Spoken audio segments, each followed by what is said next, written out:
following is a production of Cary TV, the Town of Cary's government access channel.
Call to order the December 10th meeting of the Cary Town Council. And at this time, I'll recognize Mrs. Robinson for our ceremonial opening. Thank you, Mayor. Please join me in pledging allegiance. I pledge allegiance to the flag of the United States of America and to the republic for which it stands, one nation, under God, indivisible, with liberty and justice for all.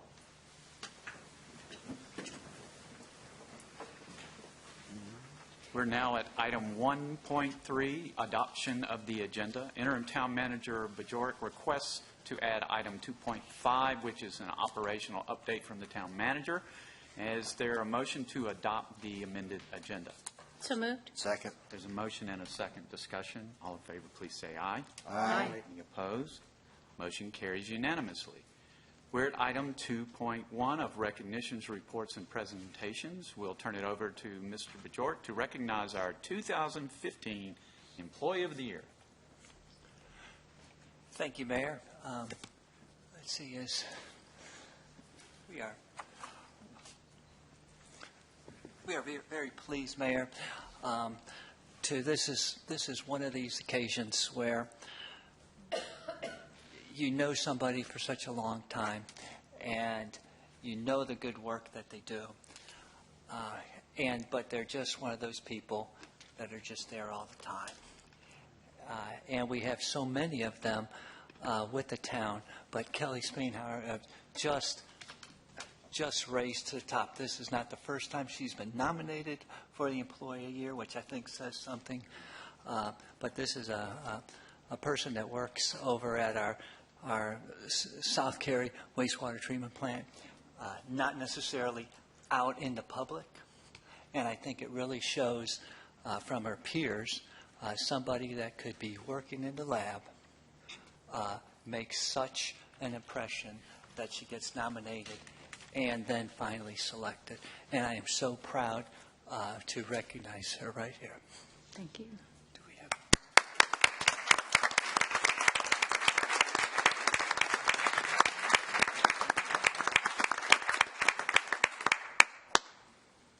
So, Kelly, on behalf of all your peers with the town of Cary, it is my honor and privilege to present you as the 2005 Employee of the Year. Thank you so much for the great work that you do. Thank you.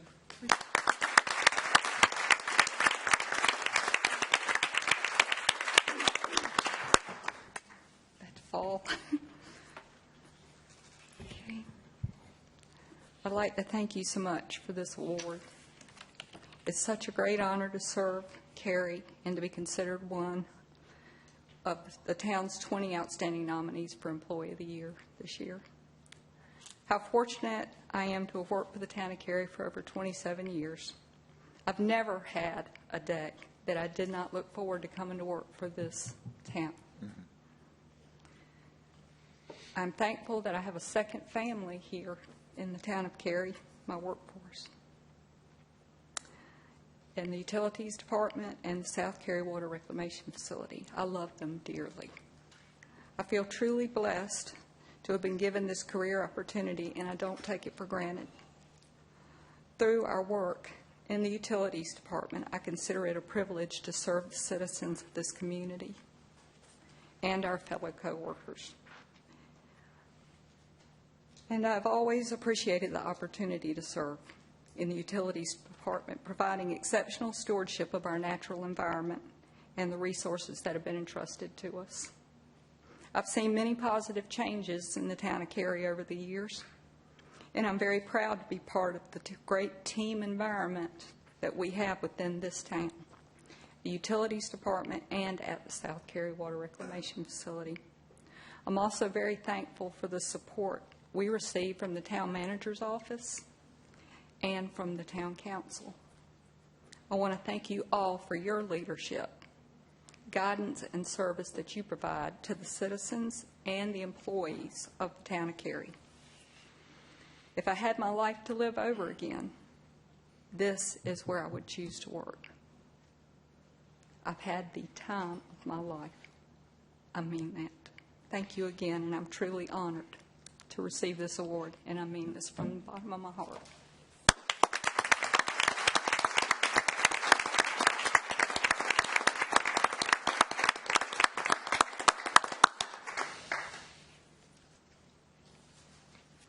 Kelly, we're so grateful to have you on the town staff, and we want to, from the bottom of our hearts, thank you for all the work you do each and every day. Thank you.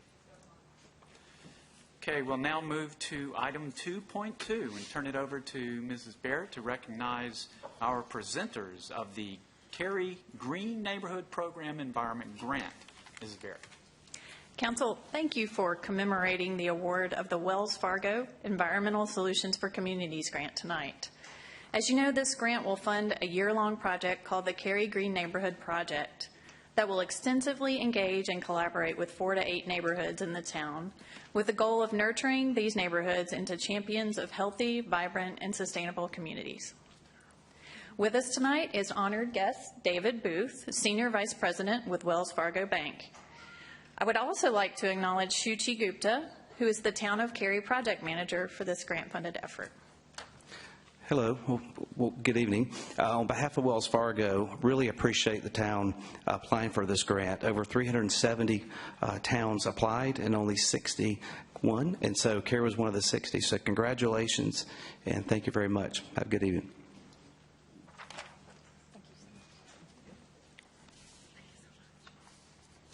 Mr. Booth, thank you very much for this grant. It really means a lot to be a recipient of this award. Thank you very much.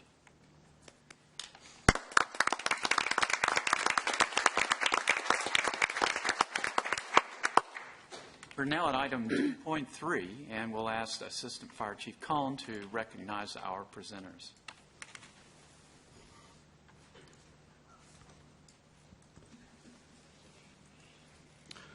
Thank you, Mayor. I appreciate the opportunity to represent the men and women of the Cary Fire Department for tonight's presentation and pass along regrets from Chief Kane, who's unfortunately out of town for this event. I would now like to introduce the North Carolina Commissioner of Insurance, the Honorable Mr. Wayne Goodwin, who also represents the fire service by serving as the North Carolina State Fire Marshal.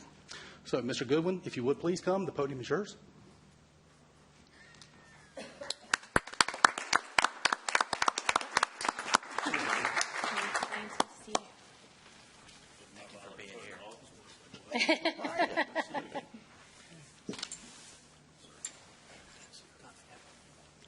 Good evening.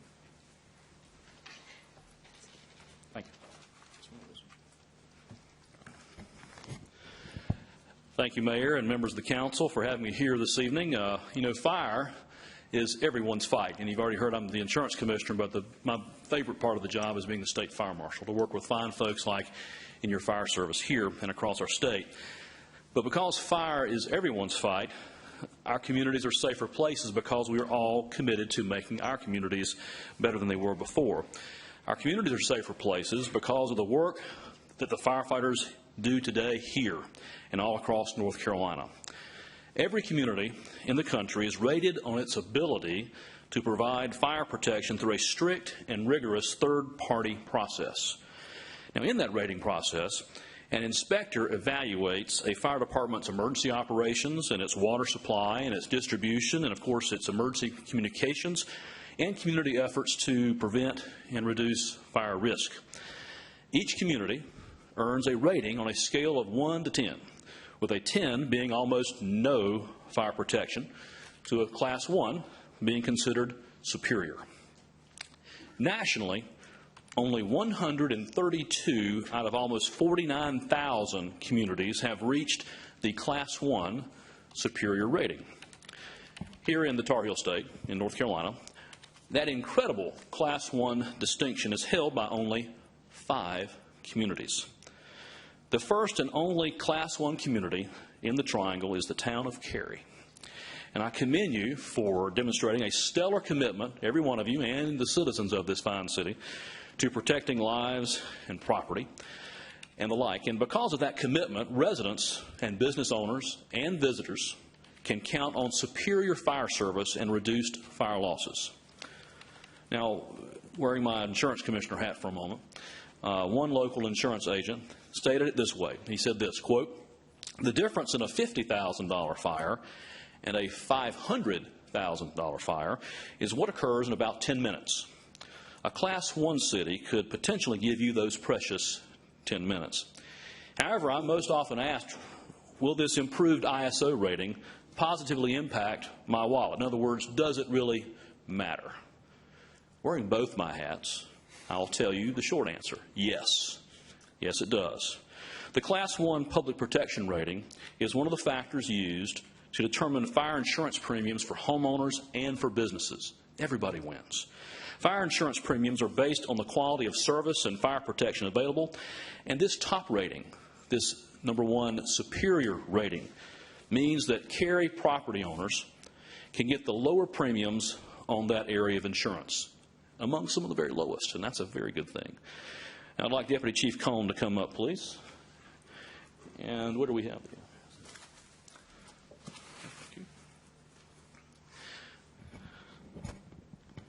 You know, the town of Cary Fire Department earned its Class 1 rating under the leadership of Fire Chief Alan Kane earlier this year, and the Cary Fire Department employs 221 firefighters, I believe that should be the exact number, 221 firefighters in 8 fire stations who protect approximately 154,000 residents in a 57 square mile area. Now, this community has done great work and also done great planning, all of you have, to distinguish yourself and to provide a positive economic impact on citizens and businesses alike.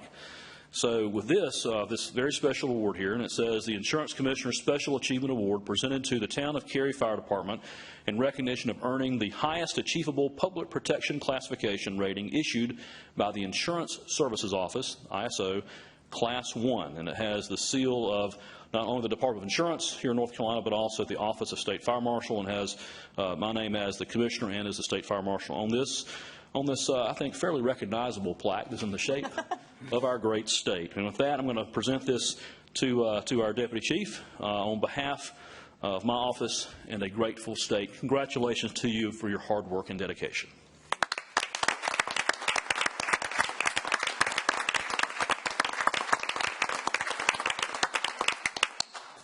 And Mr. Mayor, if you would come forward, please. The Fire Chief would like to present this plaque to you in his absence.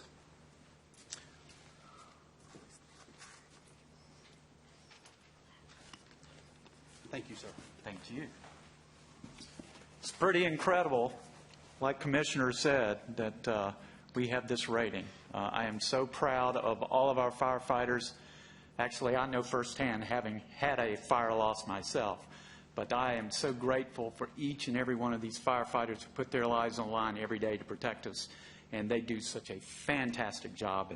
And I've known this for many years, and I'm glad the rest of the state knows this. So thank you all for very much for keeping the high level of service that we have here in Cary in our fire department. And Commissioner, thank you so much for being here. Thank you, Mayor. And again, because of this very high honor that the town of Cary is receiving, one of my 7-year-old son who's with me, Jackson, he's there he is, to join me. He sees firefighters all across the state with me, but this is such a rare occasion, I wanted him to be here with me tonight. It's very special. Thank you again. Congratulations to you, the council, and to the town. Thank you. God bless. Thank you. Thank you.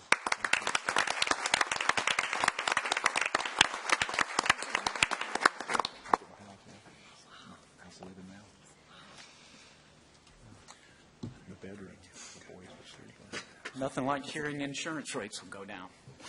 Love it. We're now at item 4, and we'll call. Oh, she's already there. Ms. Mills is going to give us the 2015 financial report. I am really pleased to be here and give you more good news. Yay. So, we're here tonight with our audit manager, April Adams, from our CPA firm, Cherry Beckert, to present more good news about our 2015 Comprehensive Annual Financial Report. So you should have received one of these lovely, thick documents full of good information, good reading. We are going to briefly summarize the town's role in our audit process and address some important results. And Ms. Adams will discuss the audit process and the results from her perspective. But before we dig into some of those details, I can tell you that it is another successful year in terms of the financial results and in our accounting and reporting processes. The Comprehensive Annual Financial Report, referred to as the CAFR, is the responsibility of the town of Cary. It summarizes our day-to-day financial transactions and complex record keeping that reflect the town's service to our citizens and to our customers. We appreciate your support that allows us to record those details accurately throughout the year so that the reporting season goes smoothly for us and we provide transparent accountability to our citizens.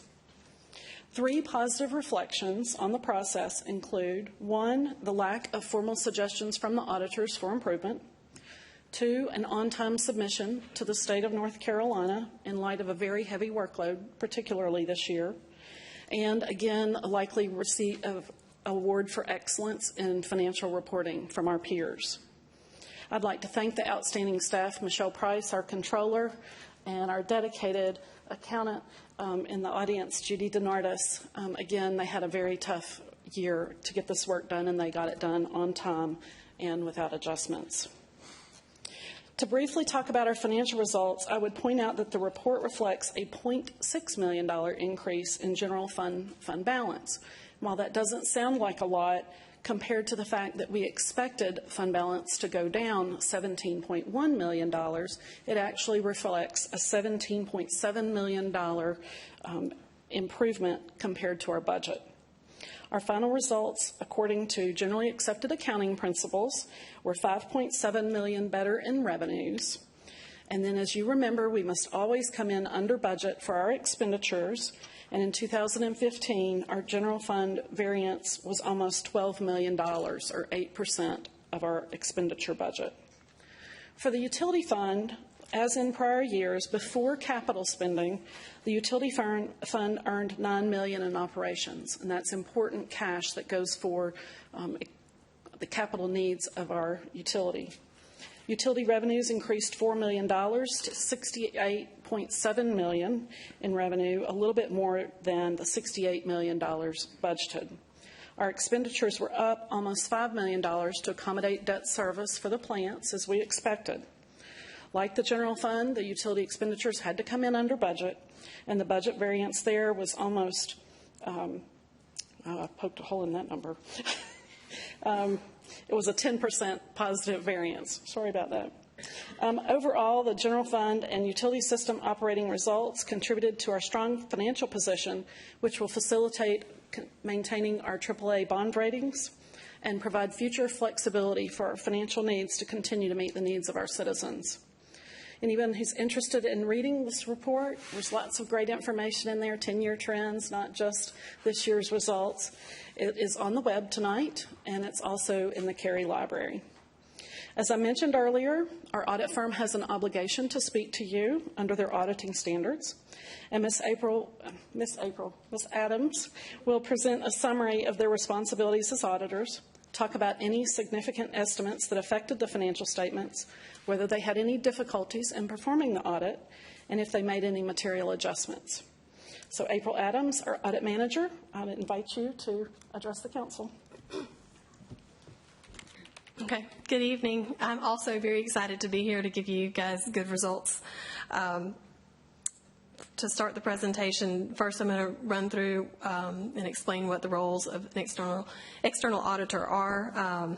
First is to plan and perform the audit in accordance with auditing standards. Part of that is to for us to gain an understanding of the internal controls, but not necessarily to express an opinion on those internal controls. We do express 4 different opinions for the town of Cary as part of our audit.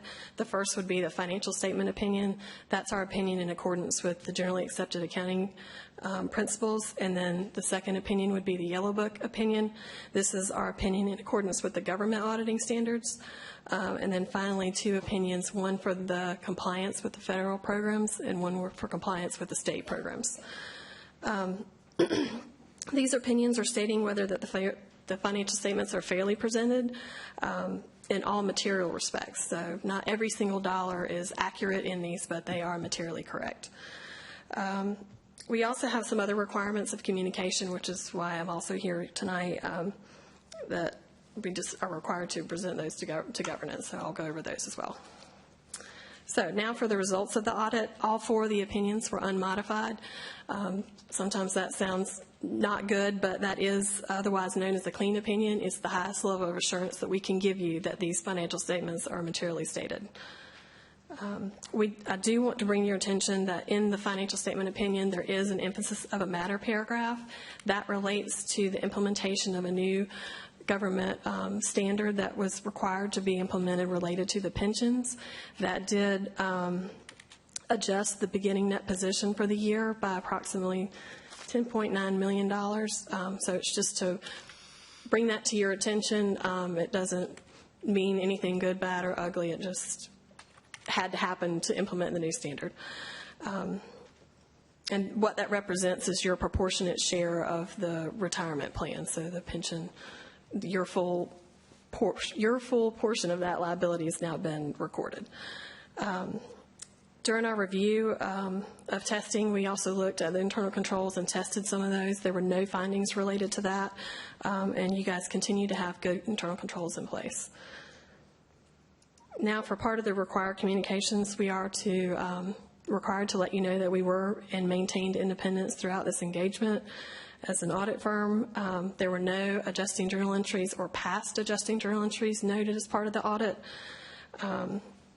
Again, there was one change in accounting principle, and that was related to implementing the GASB standard 68 and 71, which is the pension standard.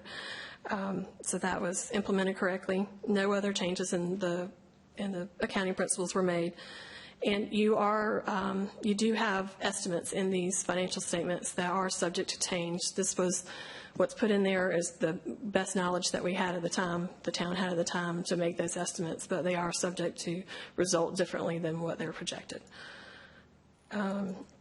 And I did want to let you guys know that we did receive full cooperation from management. You guys have an excellent team in your finance department, and we really appreciate that. When it comes to coming in and doing the audit, it really helps move things along and makes it go smoothly. And again, finally, just to thank you guys for the opportunity. Chair Becker loves working on the Town of Cary audit, and we really enjoy the relationship. So thank you for the opportunity. Thank you. Happy to answer any questions if you have any questions for us tonight. No questions, but just accolades for you and your staff. You just do fantastic work, and every time I see you, I feel good because I know it's always good news. Never hear anything bad from you. Great Thank staff. you for all you do, and your entire staff. You got some superstars on your staff. I sure do. Thank you so much. Thank you. Thank you. Okay, Mr. Bajork, you're up, and so you got to follow up all that superstardom. I'm hoping you're having good news too. We do have some good news. Carl, I'd like to have Carl start off the presentation with explanation of the county's revaluation. Okay, I'll move to that first. Every 8 years, Wake County revalues its property values for the purpose of taxation. This is the year that that's going on. You've probably seen some about that in the paper already. We just wanted to update council on where that was and what kind of effect it may have on the town's taxes. This revaluation is done, trying to equalize the property value for everyone. Our last one was before the recession started, and so property values since that time have reflected the schedule of values that was in place back in 2008, including any new construction was valued at that. So a house may have been sold for $200,000, but valued at $300,000 because it was being valued at the old prices. So we didn't have a lot of expectation that there would be great change in some of those prices when we came into this revaluation. But you can see here, looking at the municipalities across Wake County, that we did have some of the largest increase in property value here in Cary. Apex was the only one that was larger than ours. And in fact, some areas of the county saw a decrease in the value of their residential property. Residential property does not include apartments in the way that it is calculated here. So apartments and commercial property saw much larger increases over the last 8 years. A lot of that actually is in apartments. One of the outcomes of the housing recession was an increased demand for rental property, and so that is reflected in the property values. When we look at the total combined, Cary remains near the top as well at 7%, with only Morrisville and Apex having a greater increase in value. So what does that mean? This is a very different increase than we've seen the last two revaluations. In 2001, Cary's value went up 51%. In 2009, it went up 47%. This is a very different scenario. Some of the outcomes of that are, one, there will probably be fewer appeals from residential property owners because the property value is not quite as high. There may be more from commercial property owners to be expected. It will also have an effect on our projected revenue neutral tax rate. We are required to determine the tax rate that would be needed to produce the same amount of revenue as would be produced under the current tax rate. This is not a required tax rate the council has to set, but it is one that the town has to publish at the time that the budget is produced in order for the citizens to understand what that tax rate is. I would point out that this revaluation only affects the portions of Cary that are in Wake County. The property owners in Chatham County will not see any change in their value this year. They will see that next year when their cycle comes around.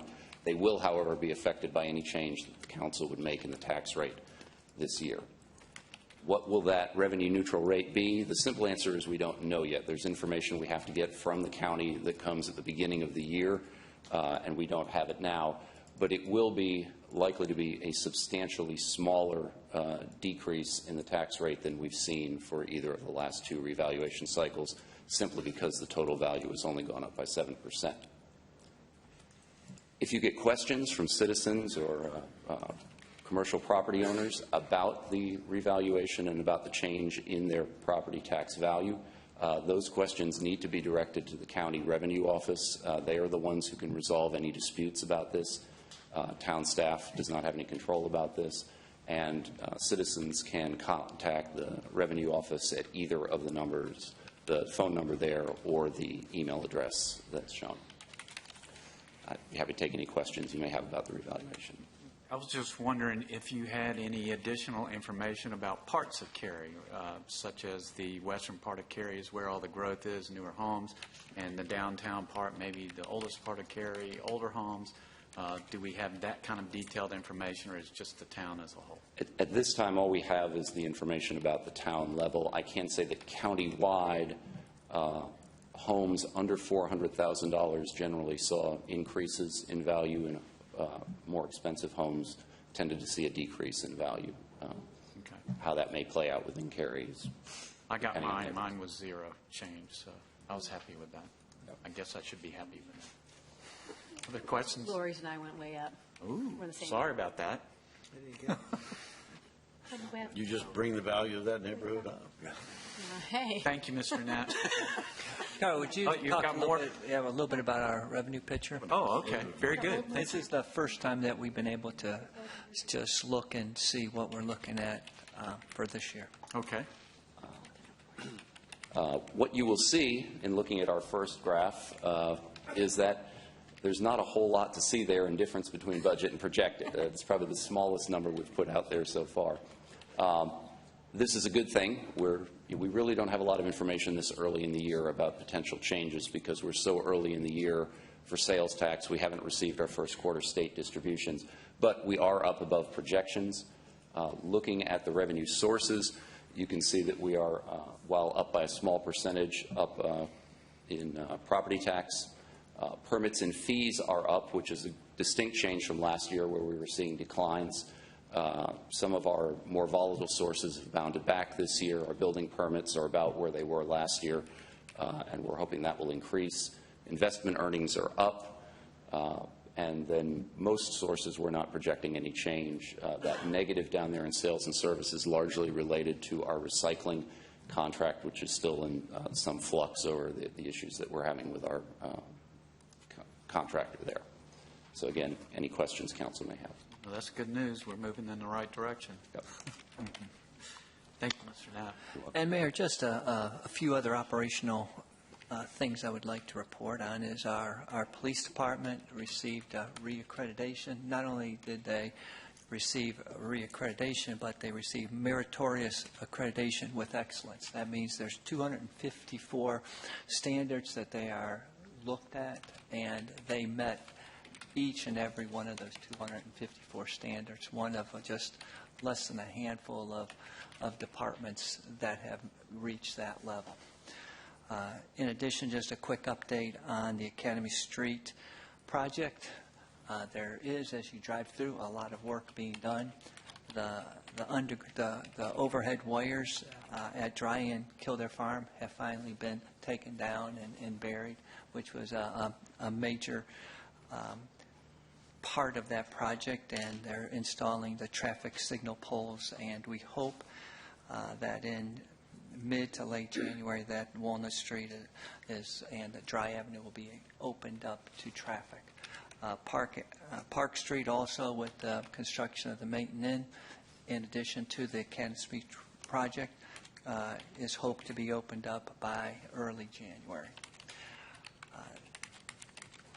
This past weekend, over 22,000 people enjoyed the NCAA Women's Championships over at Wake Med. That was the second highest number of people ever to watch a women's soccer NCAA game. And just a great exhibit, showed the town of Cary and our facilities, and we stand proud with what it was looking like, not only in person but also on TV.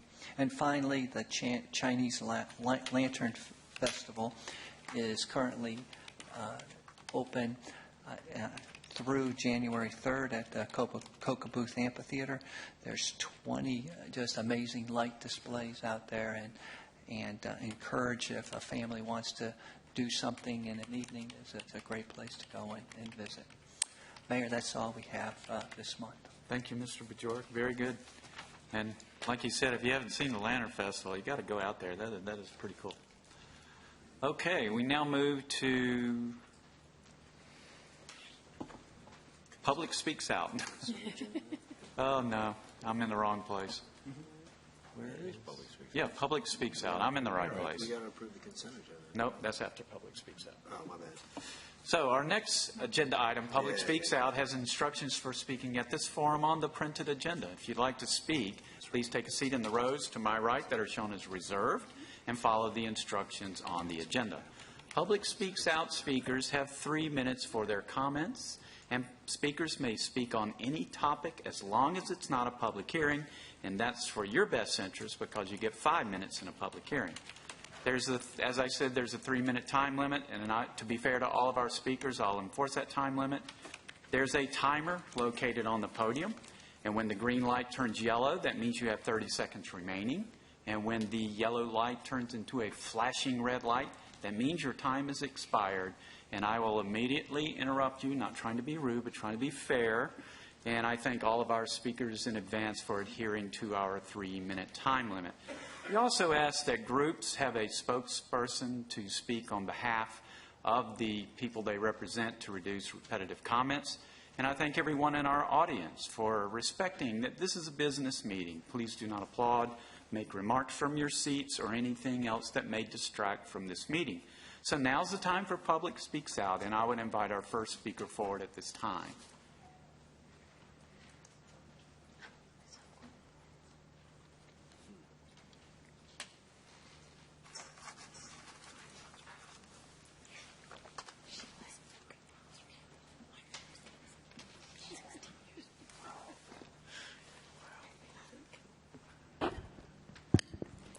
Good evening. I'm Sheila Ogle, a downtown resident and business owner. I live at 215 South Academy Street. I own the Matthews House, an events facility and conference center located at 317 West Chatham Street, and operate a small business incubator, the Cary Innovation Center, at the old Cary Commons building located at 201 West Chatham Street. My husband and I built this building about 23 years ago. I'm here tonight to discuss the Architectural Building Design Standards Ordinance that references a 75% masonry requirement in the town center. I believe there has been considerable discussion for many months about reducing the requirement and revising it to a 35%, provided the difference is made up with wood siding or fiber cement siding. I'm hopeful that you, as a town council, will look at this change favorably. I would like to point out that most of the TCAP area is composed of older residential structures that are typically not made of brick. In fact, if you take a visual survey of the area, you will notice that the majority of the residential structures are wood, with the exception of some of the newer structures, and the commercial and public structures are brick, like the new Mayton Inn and the old Cary Commons building. Requiring that a majority of the residential structures be brick will result in a subconscious response that the building is not residential. It will be perceived to be as a commercial or public building. We, as a town, are trying to bring people into the town center on a permanent basis as opposed to a commuter basis. Therefore, if the perception is that the housing is commercial, it will not be perceived to be a home or a place of permanent residence. The brick that is being required to create a sense of permanence will actually be doing the opposite. As the beautiful improvements are taking place in the town center, it is encouraging more development, bringing more people to live permanently, work and play and raise their families.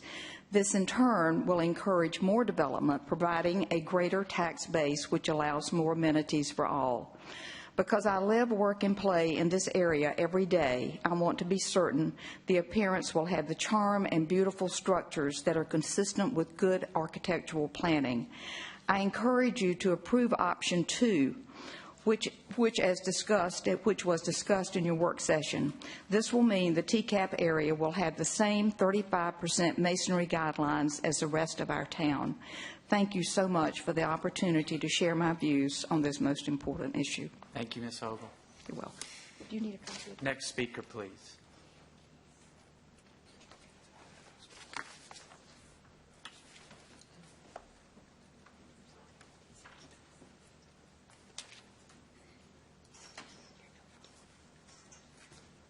Good evening. My name is John Ayers, and I am the homeowner at 221 Trimble Avenue here in Cary. And just wanted to approach the council today because of the policy statement 35 petition that we had for drainage assistance. And it's agenda item 6.9 tonight, so I'm kind of at the very end of it. But the reason I wanted to come up is for 2 reasons. Number one, I wanted to thank the town, and especially the stormwater management team who I worked with over the past year and a half. excellent team with Billy Lee and Jan Patterson and others who've really helped us get an understanding of what was really going on with the property and the drainage and the flooding that we were having, as well as just the process itself. They were communicating with us constantly, so we really couldn't have asked for a better team to help us with this. They really represented the town very well.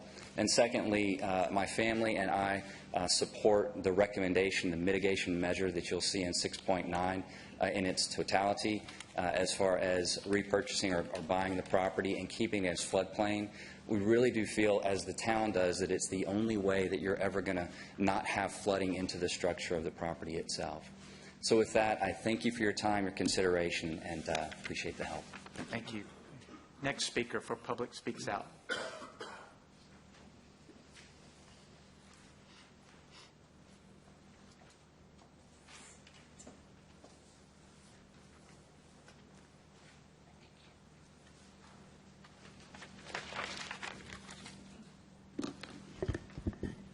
Good evening. I'm Thomas Blau from the Wendy Hill subdivision in the western part of the, or I guess you'd say eastern Chatham County.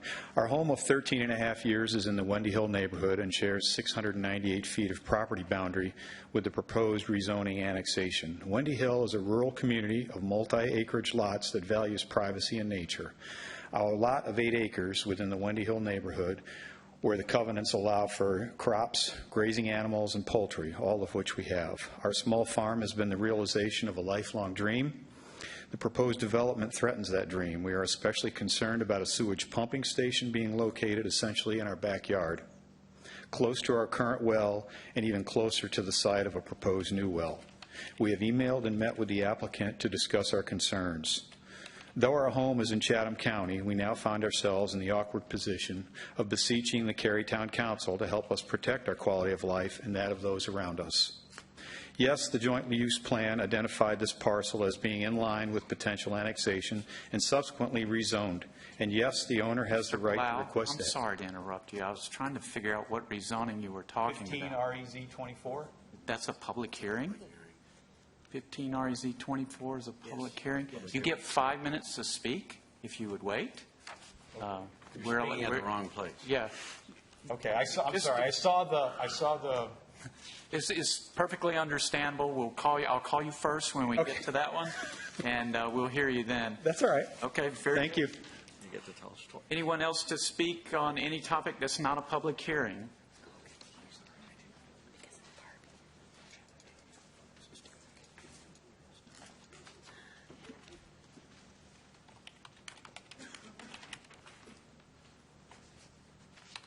Good evening.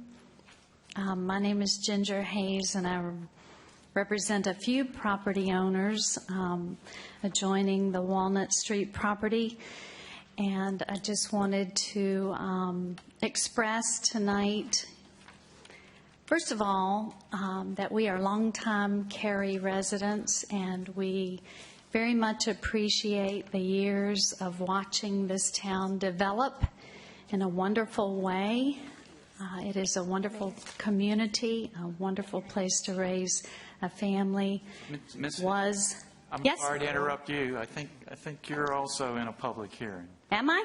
I'm looking. 5.4. 5.4? Yeah. You'll get 5 minutes rather than 3. If you could hold on just a minute.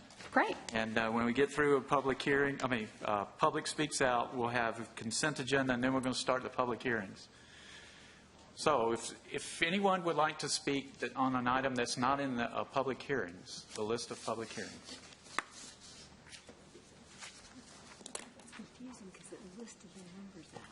It's very confusing. I understand. We're sorry. Good evening, Mayor and council members. My name is David York. I'm with Smithmore Leatherwood. I appear on behalf of the applicants of the zoning case 15 REZ 08, which is a discussion item. Thank you. It's on, I think it appears on page 10, 6.4 and 6.5.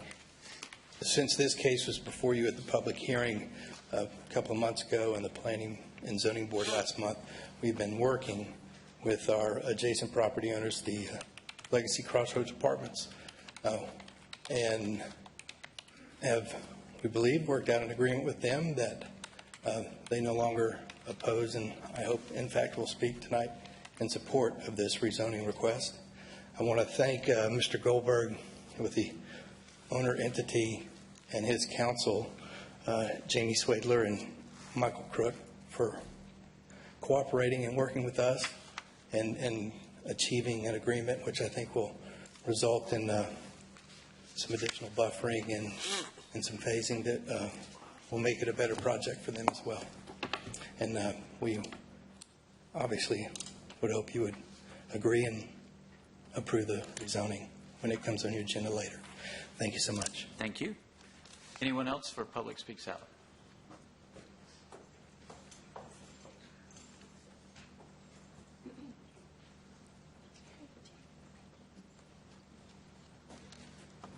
Good evening, Mayor and Council members. I'm Jamie Schwadler with Parker, Poe, Adams, and Bernstein here on the same matter, the 15 REZ 08.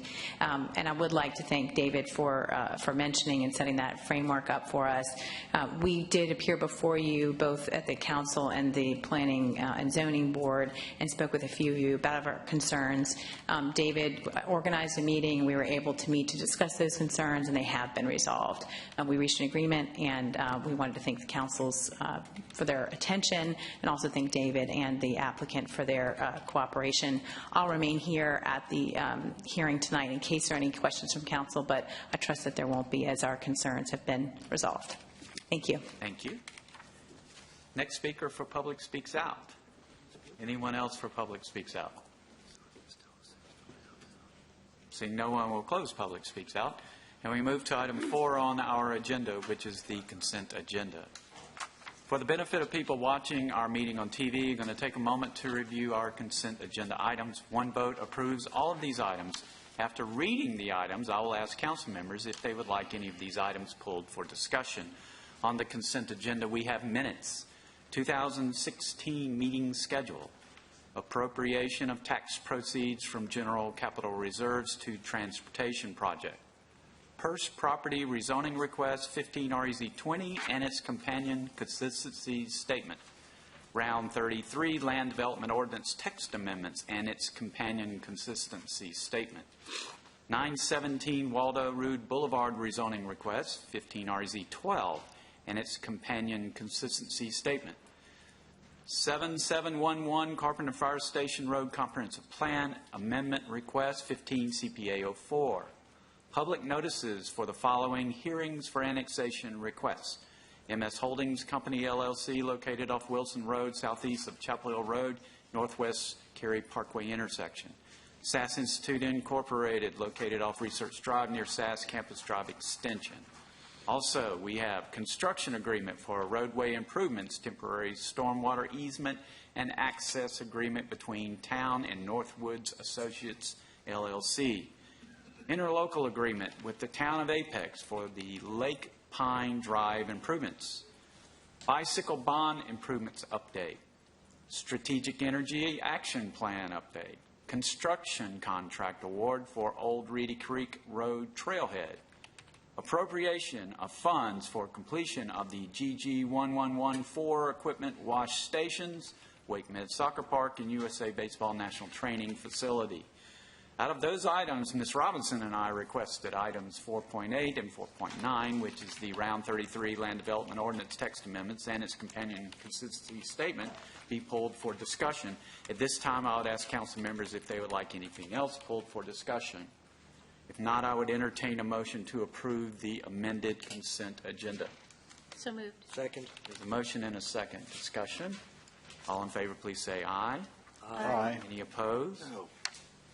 No. So motion carries 6-1. John. That now takes us to item 5, which is public hearings. The first public hearing is for 15 REZ 24. Ricky G. Edwards, annexation 15820. We're going to hear staff reports, allow the applicant to explain the request. Then we'll conduct a public hearing for both of the items. Council will not take action on these items tonight. Instead, we're going to refer it to the rezoning board for their recommendation. Each of these items will come back to council at a future date. Ms. Bierman of our staff will present the annexation and the rezoning request. Ms. Beerman. Good evening, Mayor and Council. This is a request to rezone and apply initial Town of Cary zoning to about 36 acres located at the intersection of Barbie Road and Luter Shop Road. This is the annexation map where you can see the property in relation to the existing corporate limits, and the vicinity map on the aerial view. The existing zoning on the site is R1 in Chatham County. The proposed zoning is R12 conditional use. The proposed zoning conditions include limiting land use to detached dwellings with the minimum lot size of 17,500 square feet. I'd also like to point out here that as a result of recent changes at the state legislature, for any lots that would be ultimately created on the site that are adjacent to regulatory stream buffers, the land area between the platted lot and the stream buffer would be credited towards meeting that minimum lot area. And again, this is due to a recent change at the state legislature that requires this to occur. And also, I would like to point out that there is a typo related to the minimum lot size. It's listed in the site data table on the second page of your staff report. All other references in the staff report to the lot size are correct.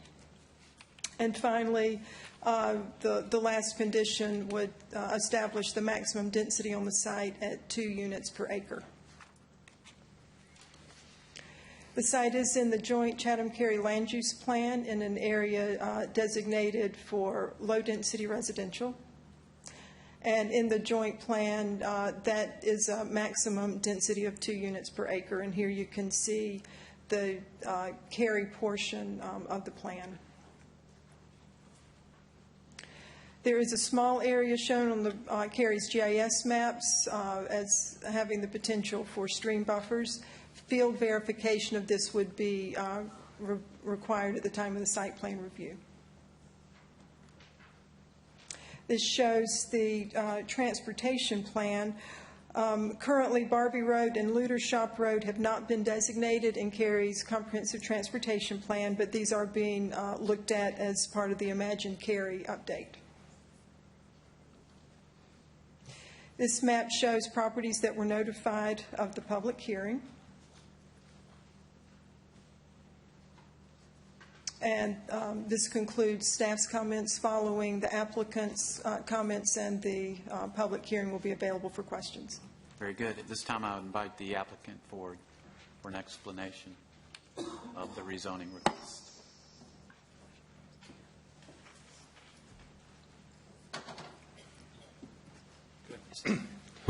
Good evening. I'm Mike Golder. I live at 115 Overview Lane in Cary. I work with Boss Custom Homes here in Cary. We've been building in Cary for over 20 years, and we hope to continue building in Cary.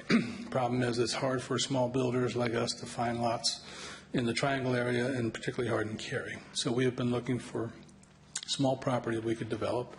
Been looking for a while, and we found this property, which we'd like to develop. We hope it would be a neighborhood reflective of the product that we build, something we'd be proud of, something the town of Cary would be proud of. To develop the property, it is going to require sewer, and the closest sewer is about a quarter mile down to the next neighborhood. We'll need to, there's a ridge between us, so we'll need to pump the sewage from our property to theirs. Mr. Blau, who'll come back up and speak, is concerned about our pump station, which would be down by his property somewhere. We don't know where it would go yet until they do the engineering drawings on that. We have said once we know the flexibility we have with that, we would try and work with him to alleviate his fears for the pump station. So we'll see what we can do with that. The property itself is 35 acres. About 13 of it is made up of what will be buffer land. So even when we develop it with houses, still have a fair amount of tree coverage in there and still retain a lot of the rural character that it has now. We have offered an additional condition which would limit total lots to a maximum of 50, which would put us slightly below 1.5 units per acre. Other than that, I'd like to say we don't deal in development a lot, but your staff has been very helpful. Mary Bierman has helped steer us in the right directions. I just want to know you have good people working on your staff, and I'll be available for questions too. Thank you. Thank you. Ms. Bierman, could you come forward for a clarification question, please? Can you, I'm the one with the question. Can you explain to us how this new state regulation will affect us with the lots? So they get credited for the lots, but the land is not in the lot itself. That's correct. The land area within the stream buffer is not allowed to be platted within the lot. However, we are required now by the state, unless there's a zoning condition offered to be more restrictive. When a site plan would be submitted to us, we would need to look at the area behind or beside the lot that extends into that buffered area and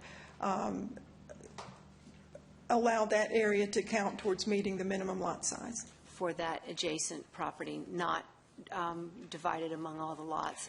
No, we don't. The legislation deals with that. However, we don't need to worry with that in Cary because our density regulations are already on a gross basis, so that's automatically taken into account. So the only factors that we will need to look at, to my knowledge at this point with the legislation, is ensuring that the minimum lot size or the lot size credit is given, and also setbacks.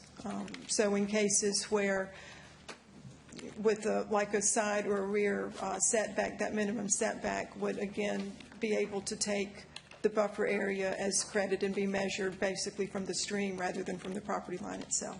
Okay, and it's the full buffer from the stream to the edge of the buffer line, not just from the state-required buffer space, that line, the 25-foot line, to our 50-foot line?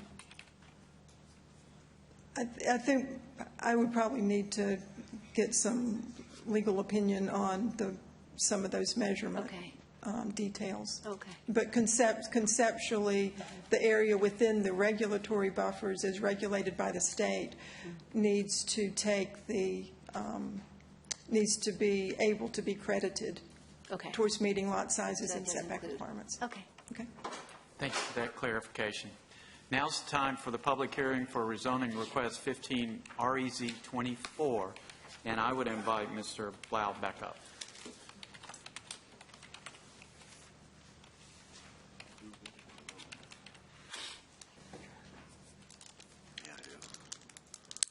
Once again, we apologize for having to interrupt you. That's quite all right. Would you like me to start at the beginning or just pick up where I was? Whatever you would like to do. Okay. I guess for convenience, I'll just start right at the beginning here. Our home of 13 and a half years is in the Wendy Hill neighborhood and shares 698 feet of property boundary with this proposed rezoning annexation. Wendy Hill is a rural community of multiple acreage lots that values privacy and nature. Our 8-acre lot within this neighborhood shares the covenants that allow for owners' crops, grazing animals, and poultry, all of which we have. Our small farm has been the realization of a lifelong dream. The proposed development threatens that dream. We are especially concerned about a sewage pumping station being located essentially in our backyard and close to our current well, or even closer to our proposed new well. We have emailed and met with the applicant to discuss our concerns, as Mike has mentioned. Though our home is in Chatham County, we find ourselves in the awkward position of beseeching the Cary Town Council to help protect our quality of life and that of those around us. Yes, the joint use plan identified this parcel as being in line with potential annexation and subsequently rezoned. And yes, the owner has the right to request annexation rezoning, but that doesn't mean it is the best option for the community and certainly not the best option for the Jordan Lake watershed. The applicant has stated in his rezoning justification statement under item 4, the proposed rezoning is unlikely to have significant adverse impacts on natural environment, including air, water, noise, stormwater management, wildlife, and vegetation. The applicant has stated the low-density nature of this subdivision and large amounts of buffer on the property should have no negative effect on the overall environment. The proposed site contains wetlands and is also in the lower New Hope sub-watershed area for Jordan Lake. Because of the low elevation and topography, this proposed site will require a sewage pumping station. The potential impact in the environment for these proposed conditions are huge, including adversely affecting well water and the Jordan Lake Reservoir. Sewage pumping stations, even when constructed to strict specifications, are like any other man-made system and susceptible to failure, as evidenced on the Town of Cary website. Spills and mechanical failures do occur. The parcel is also home to abundant wildlife, including bat colonies, owls, whippoorwills, raptors, deer, and fox. It is also heavily wooded with numerous old-growth hardwood trees along with springs and streams. Having a neighborhood of $1 to $2 million residences in Chatham County, miles and miles from schools, services, and medical facilities, surrounded by a rural neighborhood of multi-acre lots, farmhouses, and mobile homes, does not make sense. It is not in keeping with the plan to provide affordable housing as growth in the area continues. The current worldwide trend is away from sprawl and toward sustainability. Cary and Chatham County have the potential to be leaders in this area, but to do so sometimes involves tough decisions that are not always popular and go against the status quo. We urge the Town Council to carefully consider denying this annexation and rezoning request, not just for us, but for the future of Cary and Chatham County. Please leave the land as it is currently zoned, a parcel of 3 large lots, which is consistent with the surrounding areas. Thank you. Thank you. Next speaker for this public hearing. Anyone else to speak at 15 REZ 24? Seeing no one, we'll close the public hearing and open it up to council members for a question or comments before we forward this on to the Planning and Zoning Board. Mr. Yerhoff. The applicant mentioned a condition of limiting to 50 dwellings. Have you seen that there, as opposed to 2 per acre? Yes, he did. That was... An affidavit was submitted today for that, for 50 units, which, with my calculations, would bring it down to about 1.4 units per acre. Thank you. Other questions from council? Okay. As I said, well, I'm sorry. Basically, you coordinate with Chatham County with some of their future growth initiatives, like Chatham Park, which doesn't Chatham Park eventually abut up to this or near here? Do you know? I'm not specifically familiar with that. That's something, we do send Chatham notification of the rezoning request, but I'm not aware of any contact. Well, I think in the future, I think it's important to know as we look at these, how that potential impact of Chatham Park is, because that's 22,000 homes. And which forecasts 65,000 people. So the whole tenor and look of Chatham County is going to change, and there will be a day that something like this will be looked at as low density. I think it's important to know that for perspective in the future. Okay. Other questions or comments? Okay, very good. Thank you, Ms. Bierman. And I would urge the applicant and Mr. Blau to continue to work together. The process is this now goes to an advisory board of citizens for their recommendation. If anything changes between now and then, there will be another public hearing at that meeting. And then after that meeting, it will come back to council for our decision. That's likely to take at least a couple of months. I'm going to look at Ms. Bierman. She's nodding yes. So if you have any other questions about the process or anything else, please let Ms. Bierman know or anyone else of us, and we'll be glad to help you. Okay, we now move to our next rezoning, 15 REZ 23. It's agenda item 5.3. It's a public hearing for High House Road rezoning request. We're going to hear from our staff. We're going to allow the applicant to explain the request. We'll conduct a public hearing. We will not take action on this item this evening. Instead, it's going to be referred to our Planning and Zoning Board. And once again, Ms. Bierman will introduce this item. Did I skip something? 5.2. There was an annexation associated with this. I don't know if anyone was here to speak on it. The Ricky Edwards annexation 15A20. I believe it's... That just goes along with 5.1? That was, both those were together, is my understanding. I'll look at the town attorney if that's not correct. That goes along with... Yeah. They're together, Then but do they have to be called? Yeah, I missed it if we called the public hearing on the annexation. Okay. So we should hold another public hearing on the annexation? Can someone confirm? Typically, those are held together. Yes. And the map was, the annexation map was provided, and it was noted at the beginning of the presentation that it was a public hearing for the annexation and the rezoning. Okay, thank you, sorry. All right, we're good. So now we're back on track with item 3. Once again, 15 REZ 23. Ms. Spearman will introduce this item. This is a request to rezone about 4 acres located on High House Road. Property is on the north side of High House Road, about midway between NC 55 and Carpenter Upchurch Road. The existing zoning on the site is R40. The proposed zoning is transitional residential conditional use with zoning conditions that would limit land use to 12 detached dwellings. The land use plan designation for the site is low-density residential. There is a portion of the site impacted by stream buffers according to our GIS maps, and this would be field determined at the time of this site plan review. There are no parks and recreation, greenway, or facilities in the vicinity. This shows the transportation plan. High House Road is designated as a major thoroughfare. A traffic study was not required for this case due to the small number of lots and fell below the trip generation threshold for a traffic study. And there is a transit route, C-Tran fixed route, that runs along High House Road.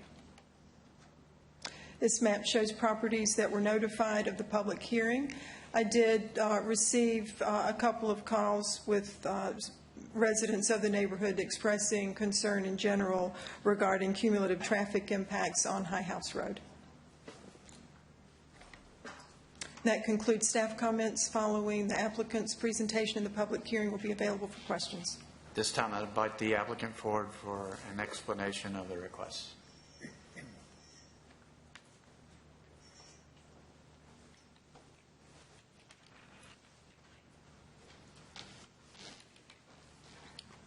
Good evening, Mayor and members of council. My name is Glenda Top with Glenda S. Top and Associates, and I'm here tonight on behalf of the applicant. As Ms. Bierman pointed out, the request is to rezone approximately 4.14 acres from R40 to TR conditional use. There are 2 parcels involved with the rezoning. When these 2 parcels or I should say, when the development to the north, Somerset, developed, and when Berkeley to the north and the east developed, these 2 parcels were not included within those developments. Also, when those 2 developments approved, these 2 parcels did not have access into Somerset or Berkeley, so they were somewhat landlocked in that the access really was only provided through and on to High House Road. In September of 2014, a rezoning occurred on the site west of our rezoning, and you can see it's outlined with the hatch mark in the sort of greenish color, and it was rezoned to TR conditional use. And currently there is a subdivision under review right now by the town. With the approval of this subdivision, there will be access provided to the east to our first parcel. So these 2 parcels would have the ability to go through that development and use them as the access point, which would minimize any access onto High House Road. Given the development that was approved, or the rezoning that was approved, and the current site plan that's in, the 2 property owners felt that now was a good time to come in and look at rezoning their 2 properties. We have got 2 zoning conditions associated with the case. One addresses the use and one addresses density. The use is limited to detached dwelling units, and the maximum number of units lots on the site would be 12. And if you look at the acreage and what that equates to density, it is roughly 2.89, which would put it in the low-density category. We did have a neighborhood meeting, and as Ms. Bierman pointed out, there really was not a concern with the use that's being proposed and the number of units. The concern that was raised was really with the existing traffic that is in the surrounding area.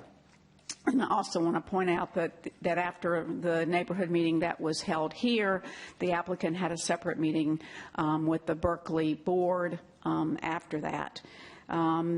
In closing, as is written in your staff report, the purpose of a rezoning is to determine whether or not the land use and densities allowed in the zoning district are appropriate for the site, and it is our belief that what we are proposing is appropriate for this property, and that the use and density is compatible for the surrounding area. I'm here to answer any questions, and the applicant is also here too. Thank you very much. Thank you, Ms. Topp. Now's the time for a public hearing, 15 REZ 23 rezoning requests, and I would invite our first speaker forward.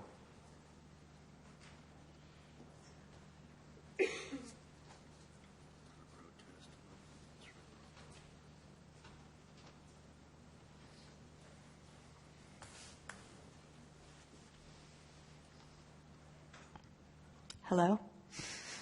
Good evening. My name is Shannon Toney, and I'm here representing the neighborhoods of Somerset, Berkeley, Wellesley, West Park, and Hadley. I apologize for not having a visual with me. I didn't know I was going to be speaking tonight. I'm here to bring to your attention a problem that 15 Res 23 will only make worse, and that is the intersection of Berkeley, High House, and Wellesley.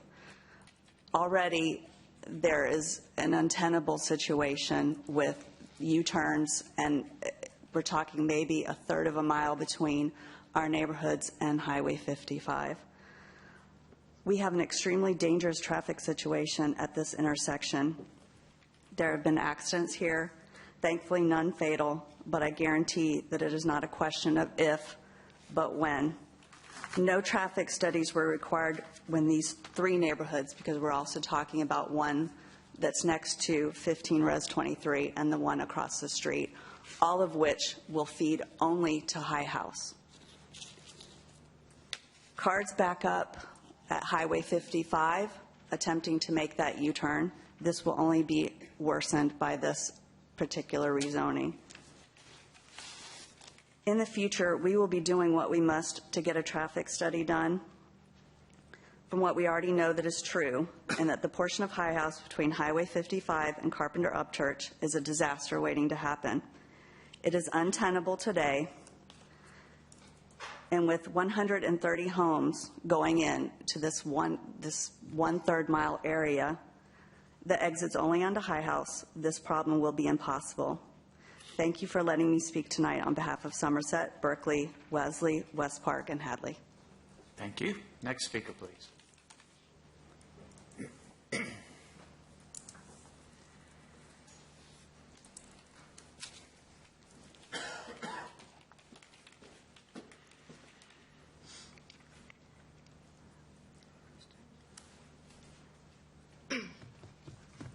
My name is Maria Cervagna, and I live at 102 Dometh Court in the Berkeley subdivision.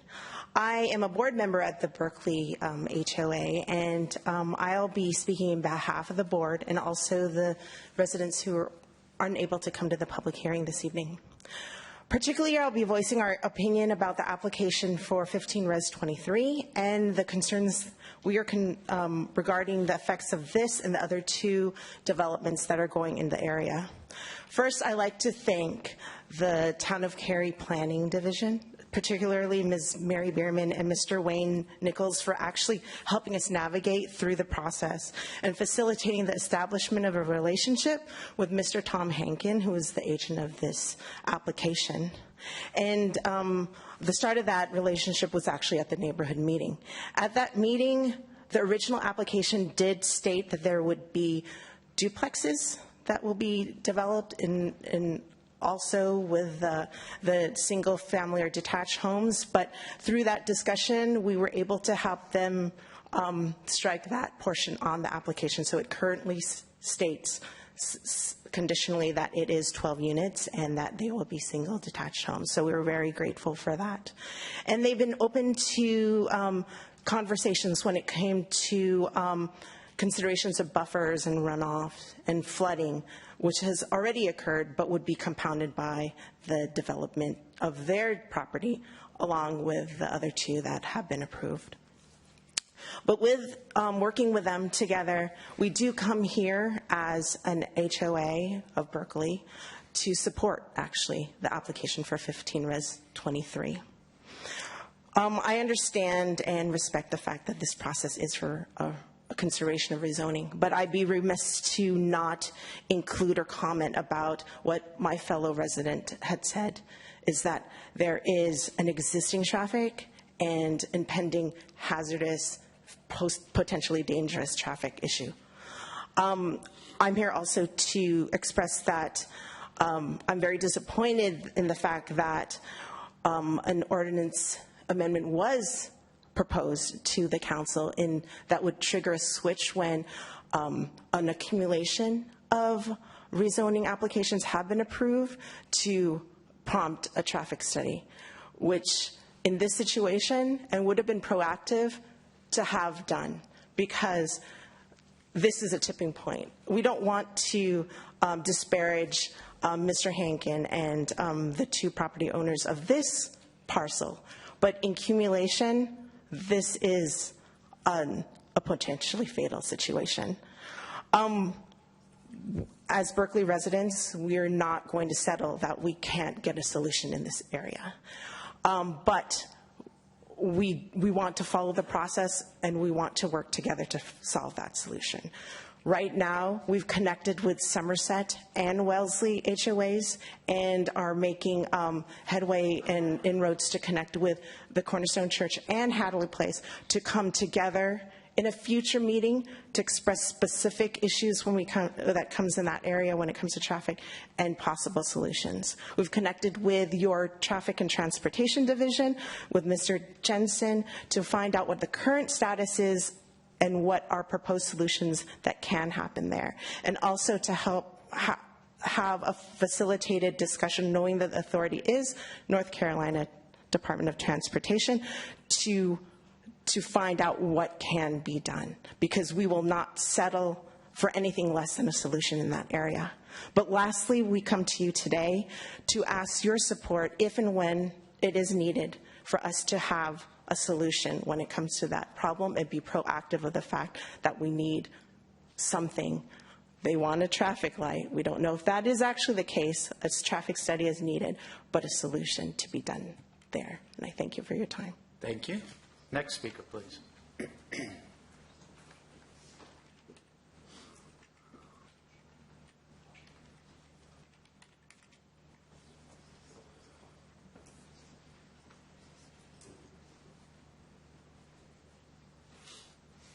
Good evening. My name is Tom Hankins. Merry Christmas to the members of the council and Mr. Mayor. I reside at 7124 Trenton Ridge Court in Raleigh. It was probably a little over 20 years ago that I stood at this very podium going through the rezoning for the Berkeley subdivision. I was the original developer there under the same company name, Marquis Homes and Company. And that's kind of how I got involved with this piece. If you look up there, the Young property is the bigger of the two parcels, and when we were developing Java Court in the back of Berkeley, we needed some more land, and we worked out a deal with them, and that's how I came to know the Youngs. They called me up about 6 months ago and said, hey, there's a development coming in next to us, and we're not sure what that means for us. We love it here. They've been here for 22 years. They came down from Canada. They want to stay here as long as they can. They said, we think maybe it's time to do some planning on our parcel, and we know you know development. Could you come in and talk to us? And at the same time, the owners of it's only a 90-foot strip right there that had been subdivided off of Somerset. He had contacted him and said, maybe it makes sense for us because of buffers and what's going on next to us, to see if we can put this together and come up with a plan that works well. So that's how I got involved, and that's why we're going through this rezoning. Right now, the proposed Ashburn subdivision stubs right out into the property. And the Youngs would like to stay there, and they asked me to come up with a concept that would allow them to stay in that spot and maybe have some other lots around them. At the homeowners meeting, the first homeowners meeting that we had, the homeowners expressed their concern about the traffic, and we said we'd look into it. And then we had the opportunity, they invited me back, the Berkeley homeowners invited me back to the Homeowners Association meeting Tuesday night. And it was discussed that part of that Ashburn subdivision, as I understand it, is there's a median there right now on High House Road, but that's going to be cut. There was a big concern that the traffic that was going into Ashburn, that would also be the entrance to ours, would go all the way down, and they would all be going through a U-turn right in front of Wellesley and Berkeley. My understanding is that's not the case. I think there's still going to be an issue with traffic there, and I support them in trying to get a traffic light or whatever they need to do. But I think that was good news. It certainly seemed to be good news to the board members that I spoke with. So I'm available to answer any questions. I just ask you to support this. Thank you very much. Thank you. Next speaker for this public hearing. Anyone else for this public hearing?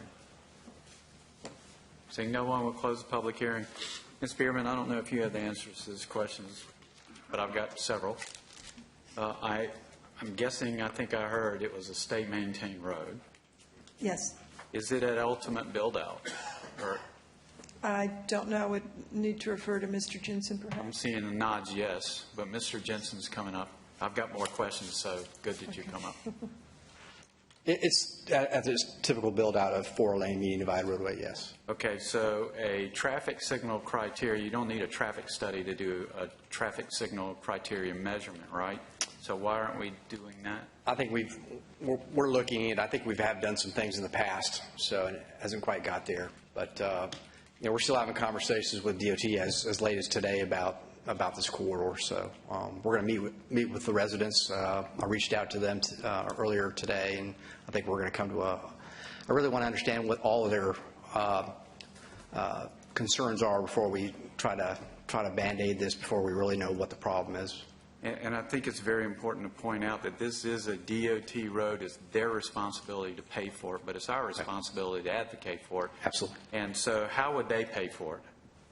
Where would that money come from? How would that be? Well, I think it depends upon what kind of remedies are needed. If they're low-cost solutions, there may be some spot safety money, and that would qualify. Or if it's a more comprehensive and expensive, then it may have to be part of the Transportation Improvement Program. And in your opinion, does this rank high with the ranking points for a spot? Looking at Mr. Probably don't know. Probably don't know that yet, because there hasn't been anything identified yet. So they haven't really scored it, how it would be competitive with other projects around the state. There's a set amount of money that has to compete for projects. So we'll have to look into that. Thank you. Other questions, Ms. Robbins? Question: how many in total between these 3 parcels have been approved for rezoning? If we include these 12. Including these 12, when you add in the other 2 parcels, it would be 109 maximum. 109. Right. The parcel to the north would allow, with the density proposed, would allow a maximum of 67. The zoning conditions for the parcel to the south limited the number of units to 30.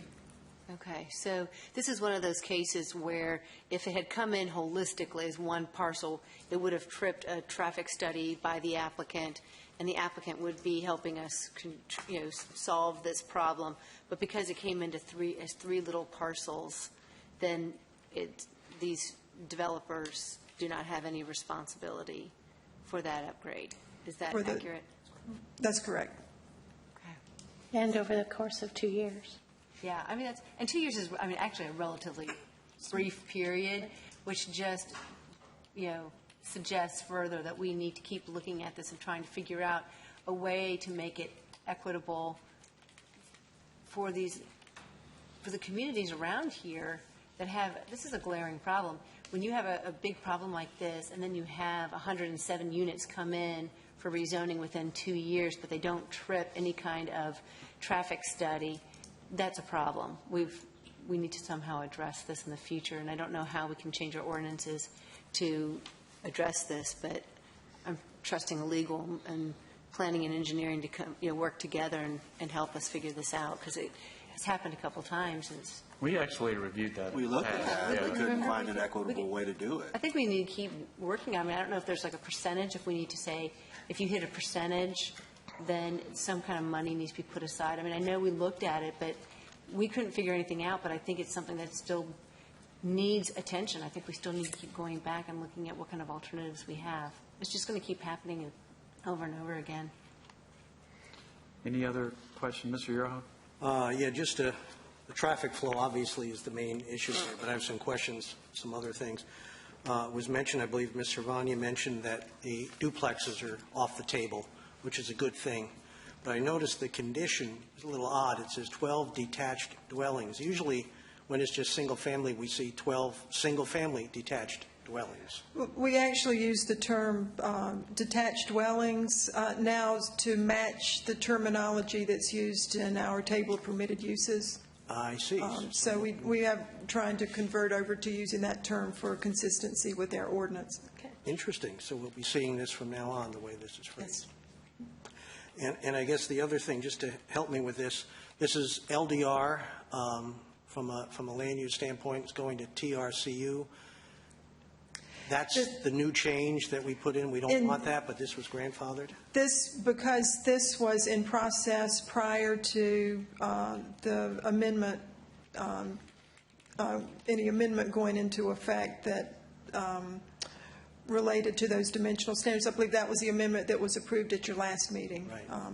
And since this was already in process, this was not affected by that particular amendment. But if this same rezoning were to be submitted today, there would need to be a plan amendment in order to consider a change to a TRCU district. So if this came in today as opposed to when it did, we wouldn't be seeing it now. You wouldn't have even accepted it without a plan amendment. That's correct. Other questions or comments before we forward this to the Planning and Zoning Board? Okay. As I mentioned earlier, if you're not familiar with the process, we're going to forward it to a board of citizens who's going to review this and make a recommendation to council, and we'll see this at least a couple of months from now. Thank you, Ms. Spearman. We now move to item 4, which is the Walnut Street Property Comprehensive Plan Amendment and Rezoning. We're going to hear from our staff. Allow the applicant to explain the request, conduct a public hearing, and council will not take action. Instead, we're going to refer the comprehensive plan amendment and rezoning request to our Planning and Zoning Board. These will come back to council at a future date. Ms. Gruber will present both the comprehensive plan amendment request and the rezoning request. Ms. Gruber. Thank you. Good evening. This is both a comprehensive plan amendment and rezoning request and the town center area plan. These two processes go together as a combined item. The subject properties are located on the north side of Walnut Street within the block bounded by South Academy, Park Street, South Walker Street, and Walnut. Notification of both the comprehensive plan amendment request and the rezoning request was sent to properties shown in yellow on this map. The slide shows stream buffers near the property, and the slide shows a fairly robust system of proposed greenway trails and street side trails.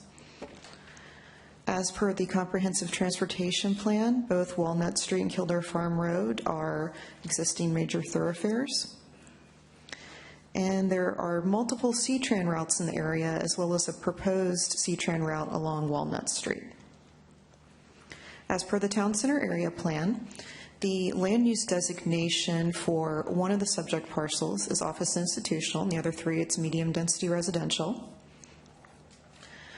We propose to change the designation to HMXD, or high intensity mixed use. The current zoning designation for most of the properties is medium density residential. In the town center area, the zoning designation is town center and refers back to the land use designation in the town center area plan. The office institutional zoning predated the town center area plan and includes some conditions. So where you see the hatched area, that's office institutional conditional use. So part of this rezoning request is to remove the zoning conditions that are listed in your staff report, remove those from the blue portion that's within the purple site boundary. So the proposed zoning is HMXD, Town Center. Again, it refers back to the land use designation in the Town Center area plan. That concludes staff's presentation. Ted Boyd, our downtown development manager, is filling the role of applicant. However, he's not going to make any comments, but he is available for questions. Okay, very good. We may ask some questions later. Thank you. Thank you. Now's the time for the public hearing for comprehensive plan amendment and rezoning 15 CPA 09 and 15 REZ 19. I believe Mrs. Hayes was speaking on this, so I would invite her forward.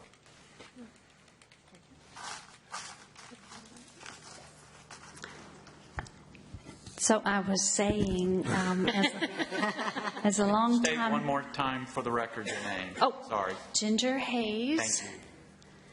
Thank you. We own adjoining or property to Walnut Street, but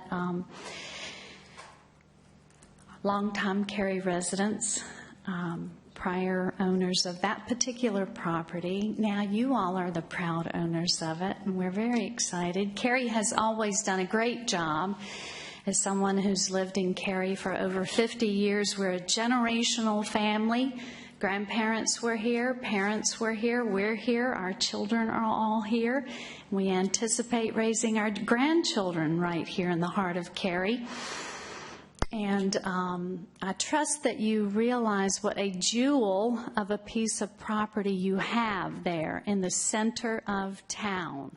It is a beautiful piece of property, and I know you've been considering for years, this has been in the development, a town park, and we are as excited as you are about that park as current property owners. Years ago, in the early development stages, we were told that Walnut Street would be the gateway to the new park in town, and that there would be residential and that it would be a hub where people would be drawn and want to come. And I know that's what you're desiring, and we desire that for Cary too. And everything we've seen you do in downtown Cary has been beautiful and quality, and we are just so hopeful that as you look at that piece of property, and we're not opposed in any way to this rezoning, we're just looking for this particular platform to express our concern that you allow that piece of property to remain the jewel that it is. And much like a diamond in a setting, you would set it high and you would be able to see it from every angle as much as possible,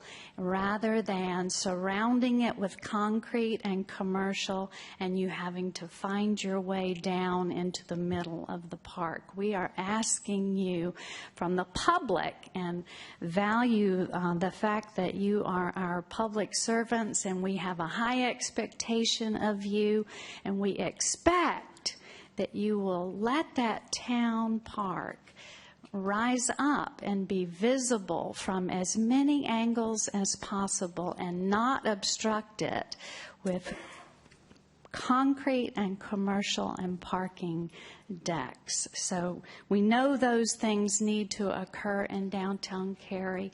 We just ask that you continue to develop that area with wisdom and great thought and great care to the community. And we thank you. Thank you. Next speaker, please. Anyone else for this public hearing? Seeing no one, we'll close the public hearing, open it up to council members for question or comments before we forward this on to the Planning and Zoning Board. The only comment I have, which is a comment I've made in meetings with staff on this in the past, is that the 7 acres that we've identified for the park, I would like, and I'm going to continue to push to see that we somehow get a rezoning back in the future that identifies that and zones it as park. I know that's the council's intent, what we hope to do. My fear is future councils might not share our vision and intentions. So I know there are some issues or hurdles to do that, but I hope that's something that staff continues to look at and to work on. Other questions, comments? Okay. This will be forwarded to the Planning and Zoning Board. Thank you, Ms. Kruger. Thank you.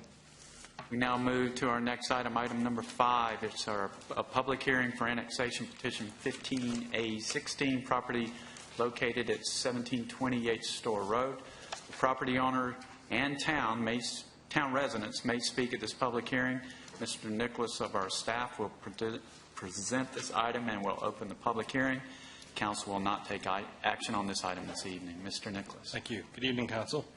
This is a request for annexation of 5.94 acres of property located at 1728 Store Road, approximately 1,200 feet southwest of the intersection with Carpenter Fire Station Road.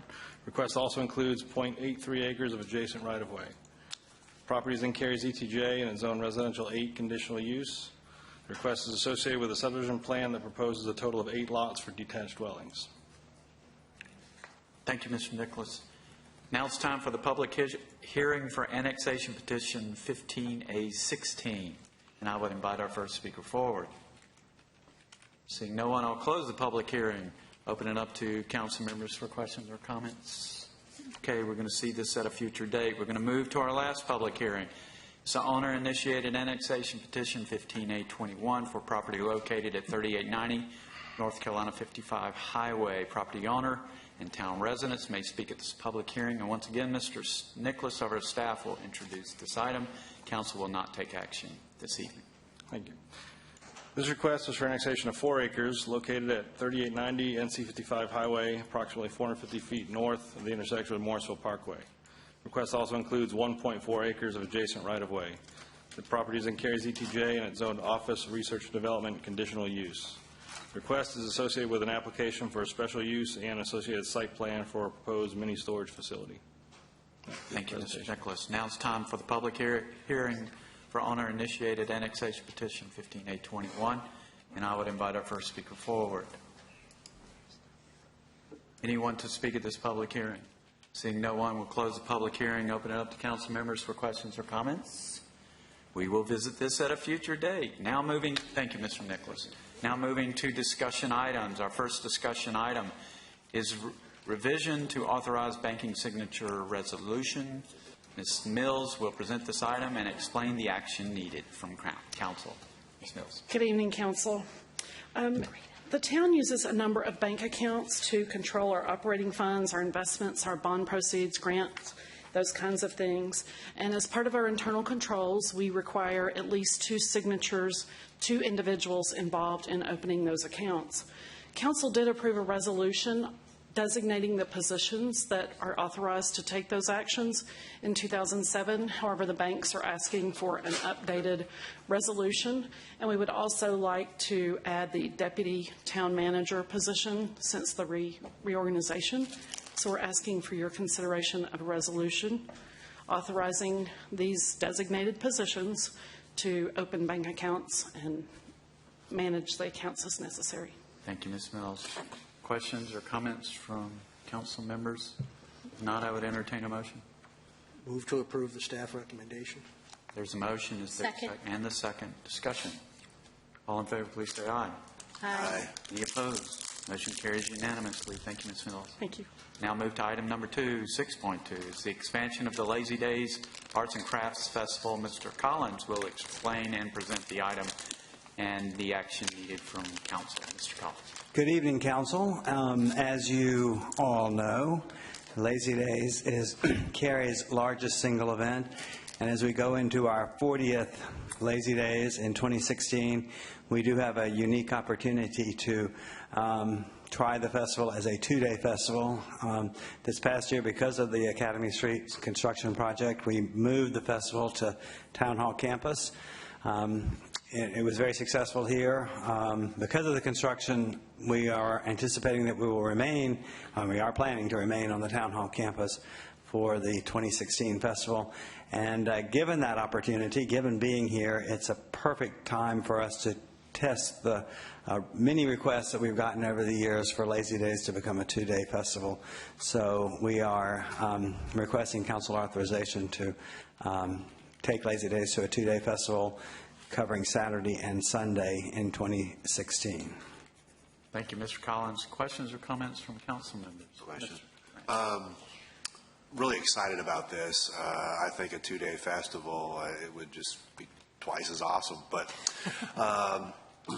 and here at Town Hall campus, I really don't know that I see much of a concern. I guess my question is, and I don't know if we even have an answer for it yet, is if we plan on moving this back to Academy Street and Chatham, making it a 2-day festival obviously takes us into Sunday. We have 2 well-attended churches on Academy Street on Sundays. So have we had any discussions with them yet, or what are their thoughts if they have any? I mean, I'm just curious. Well, we have. The Methodist Church has reached out to us with that very question, and I will give you the same answer that I gave them, which is that we will be evaluating everything connected with the 2-day festival at the end of 2016, and will involve obviously council, but also our general citizenry in terms, including the churches, in terms of any future plans as to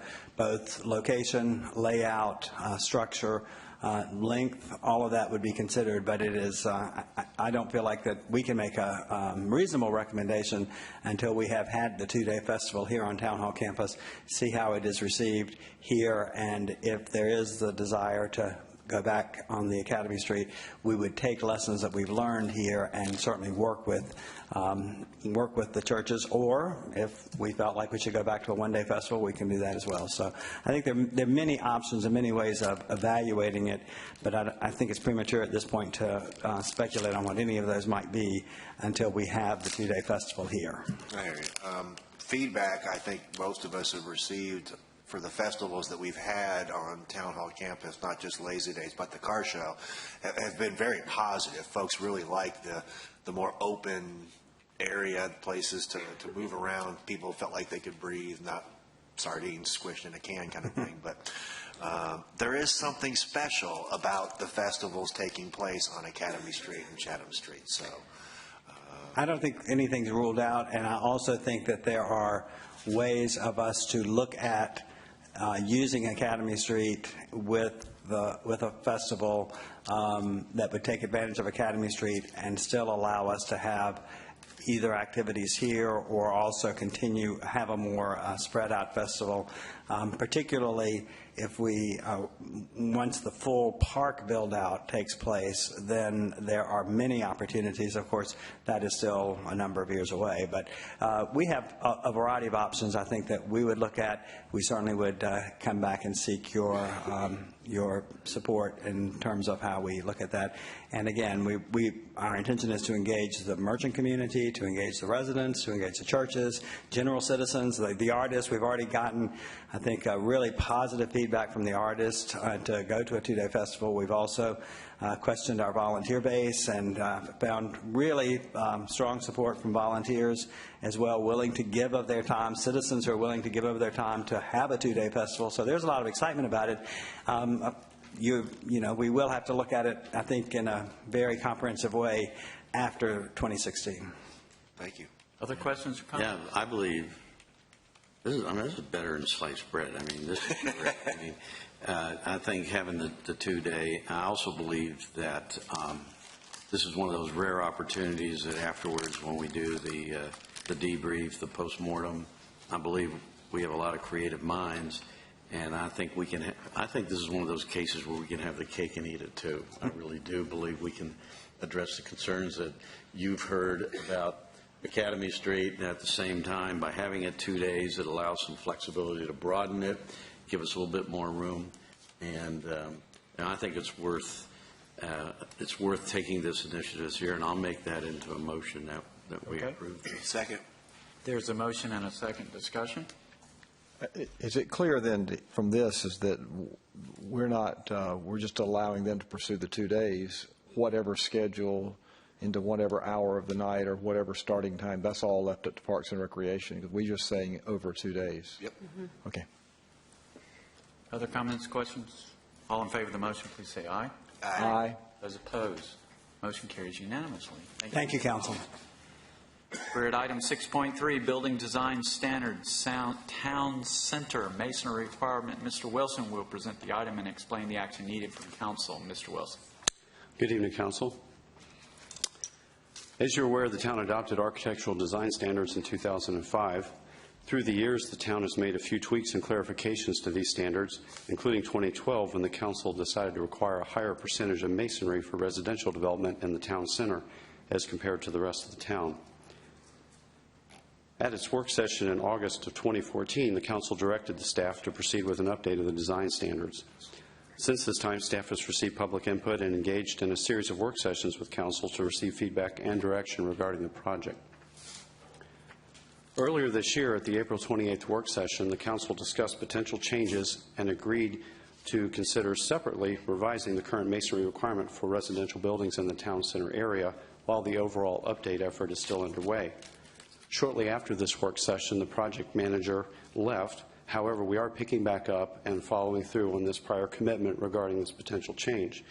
We do anticipate resuming activity on the overall effort in 2016. The current masonry standard in the town center is 75% for attached residential, non-residential, and mixed use. In the rest of the town, though, the masonry requirement for attached residential drops to 35%, while non-residential and mixed use remain at 75%. This is the slide that we shared with you at the April 28th work session, and the 4 options that were presented for your consideration at that time. First was reduced from 75% to 35%, provided the difference is made up with wood or fiber cement siding. Second option was to reduce to 50%, provided the difference is made up with wood or cement siding. Third option was to keep the percentage at 75%, but reduce the applicable area from the town center to the town core. Fourth option was to leave things as they are. It's probably worth noting that we have not had any applicable residential development built downtown since the 75% requirement was adopted in 2012.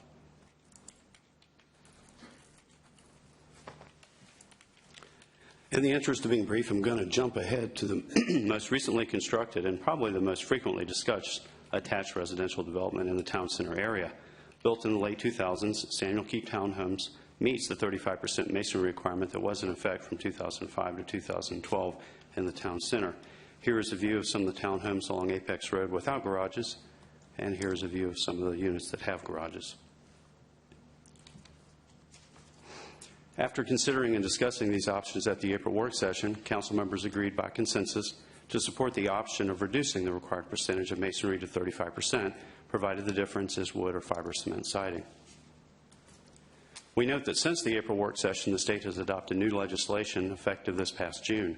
The new legislation clarifies when a municipality may regulate design and aesthetic controls. Our regulatory authority now is generally limited to multifamily residential uses such as apartments and condominiums, basically those dwellings that do not exist on their own individual lots. The amendment you directed us to bring forward from last April's work session has been modified to comply with this new state law, and the appropriate language is included in your staff report for your consideration tonight. I'll be glad to answer any questions that you may have at this time. Questions for Mr. Wilson or a motion? Make a motion to approve staff recommendation. A second. Motion and a second. Discussion. All in favor, please say aye. Aye. Those opposed, motion carries unanimously. Thank you, Mr. Wilson. Thank you, Council. We now move to item 6.4, Crossroads Hotel with preliminary development plan request 15 RZ08. Staff's going to give us a report, and we'll hear from the Planning and Zoning Board with their recommendation. Council may take action. This vote request requires a simple majority to approve. Ms. Grannon will introduce this item. Thank you. Good evening. This is a request to rezone property located at 555 Crossroads Boulevard on 2.57 acres. Subject property is shown here, highlighted in yellow. The land use plan designation is commercial. The existing zoning is general commercial. The property is located in the Crossroads Regional Mixed Use Center, and therefore a rezoning or modifications to typical LDO standards requires the MXD zoning designation and submittal of a preliminary development plan.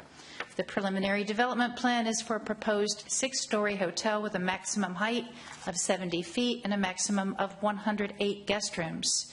Staff evaluated the preliminary development plan. This was presented to you a few months ago. Since it was presented, we evaluated the number of hotel rooms in the Regional Activity Center.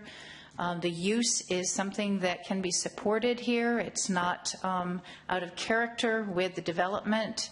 There was concerns expressed from the adjacent apartment complex, which you heard have been resolved, so I'll be brief in that portion of the presentation. The applicant did provide a cross-section illustrating the relationship of the existing 3-story apartment buildings and the proposed 6-story hotel. Since this was presented to you initially, they returned with a new zoning condition to enhance the planting standards between the two uses and provide a 15-foot type B buffer. We wanted to also provide a little bit of clarification for you about building height.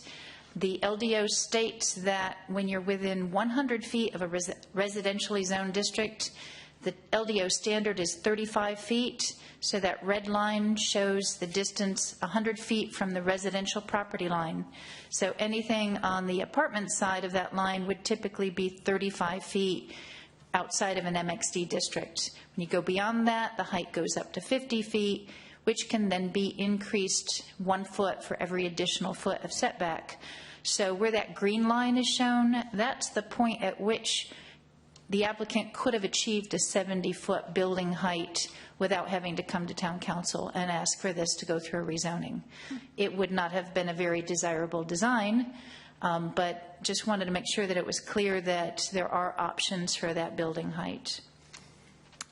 So again, as I stated, since the Town Council public hearing, there was a buffer added to increase the performance standard from a type C aesthetic buffer to a type B. One of the 4 trees that was initially requested to be removed was evaluated and determined not to be a champion tree. And this shows you where that buffer area was. And this shows you the location of one of the champion trees that was remeasured and evaluated by an arborist and determined not to be healthy and meet that champion tree definition. The Planning and Zoning Board recommended the case for approval by a vote of 7-1. And I will turn this portion of the meeting over to our chair so he can explain the deliberation. Thanks.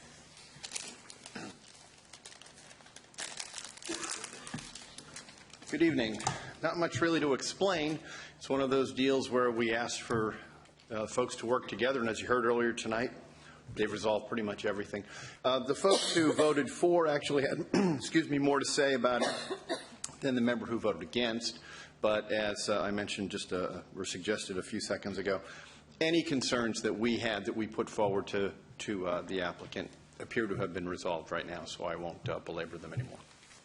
Thank you. Any questions? Can you speak a little further to the one nay, no vote? The one was a no vote with no comment. And I'll mention the things that some of the other folks said. There was some concerns with the height disparities of the apartment complex. And, of course, during our hearing, we heard a great deal from the apartment complex. As their 2 same representatives here said that they appear to be happy with what resolutions have come forward there. So just re-echoing what they said probably wouldn't do us much good at this point. And then the nay vote, as I said, had no comment. I suppose hearing the other comments from the two persons who voted for would have just caused redundancy. Thank you. Other questions or comments or a motion? Motion to approve. There's a motion and a second discussion. I'll just say it's really, really nice when people get together and work out problems, and we don't have to do it here at the table. Thank you so much for doing that. That makes our job so much easier. Other questions or comments? All in favor of the motion, please say aye. Aye. Any opposed? Motion carries unanimously. Thank you, Ms. Grannon. We have a consistency statement that goes along with this. Is there a motion? I'll make motion. Okay, there's a motion. Is there a second? Second. Discussion. All in favor, please say aye. Aye. Any opposed? Motion carries unanimously. We now move to, thank you, Ms. Grannon. We now move to item 6.6, Amendment Policy Statement 143, Rules and Procedures of Cary Town Council, Rule 8. Our town attorney, Ms. Simpson, will present this item and explain the action needed from council. Thank you, Mayor. Due to a recent change in state law, council members who fail to vote on a zoning matter will no longer have their votes counted as a yes vote. So we thought that because of this change, council might consider a change in the rules of procedure to be helpful. So as proposed, the rule change will state the law, provide that if a member plans to not vote on a zoning ordinance, they should inform the mayor. It also clarifies that it doesn't change the vote needed to pass the motion, and just makes that clear for you. Thank you. And we really don't have a choice in this, and if we don't do this, I assume we open ourselves up to challenges if somebody happened to get up and walk out in the middle of a vote and we counted that as a yes. It just gives you a way to deal with it. Yes, you're subject to the law, so if they walked out, it would be not counted as a yes vote, but this at least gives some clarity to it. So the difference between a person saying, Mayor, I don't plan on voting, and actually recusing himself, if he recused himself, it would change the number of votes required? That's right. If you have a legal excuse for not voting, there's a financial interest or some other conflict, you can be legally excused from voting, and that would change it might change the number needed depending on the total. Okay, so in a situation where we have 7 people on our council, and let's say I decided I didn't want to vote on something, and I turn to the mayor and say, Mayor, I'm not going to vote on this one. So if 3 people vote for it and 3 people vote against it, and there's 0 vote for me, the motion will fail. That's right. Okay. And the only question I would have from a facilitator point of view, do I need to say all those for, all those against, all those abstaining? Is that necessary? You might do that, or Mayor, typically you'll say, you'll recapture the vote saying it's unanimous or for, opposed, for just by doing that, I think you'll capture. Okay. That will be good. But if you don't specifically speak out and say, I'm going to abstain, then you can just sit here nice and quiet and it counts as a yes vote. Unfortunately, the statute change just simply says fail to vote shall not be counted as a yes vote. So if I just said nothing, it gets counted as 0. That's right. Can we use a show of hands instead of a vote? I can do that. Analyzing this today. This is just ridiculous. Okay, let me make it. I'll start with mine, and then Jack can go, and then you can make your editorial comment. You know, the one thing that our business community asks for is predictability. Yep. And they ask us to have in place procedures that they can understand. And just about every single state law that was passed this past session that affects local municipalities has made it a less predictable environment for the business community. And this is just one more example of it. And I just find this to be a train wreck. And those who voted for this should be ashamed of themselves. This is absolutely the most stupid law the state legislature has passed this year. Oh, there's so many. Let's go. This is besides aesthetic and no, the way they carved out rezonings specifically and nothing else. Right, that's true. This just reeks.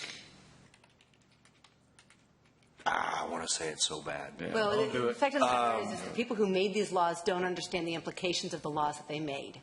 Right. That is a sorry situation for our state, and I'm very disappointed in our state. No, this just gives people an easy way to punk out and not have to stand up and make a decision on something that might be hard. You know, and unfortunately, leadership is hard. We're all elected to make decisions, sometimes easy ones, sometimes hard ones, and we know that going in. And if you don't have the guts to make a hard decision and just want to punk out and abstain, then you have no business sitting at a council table in any city in the state. It is absolutely ridiculous, and I would agree with you. Everybody that voted for this should be unelected come next year.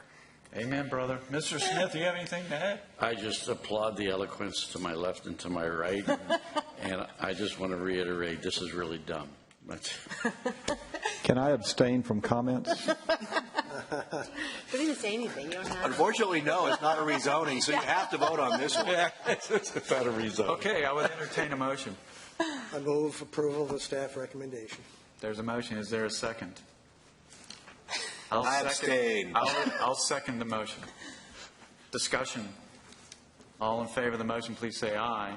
Aye. Those opposed, motion carries. Unanimous. I didn't say anything. Does that count as unanimous?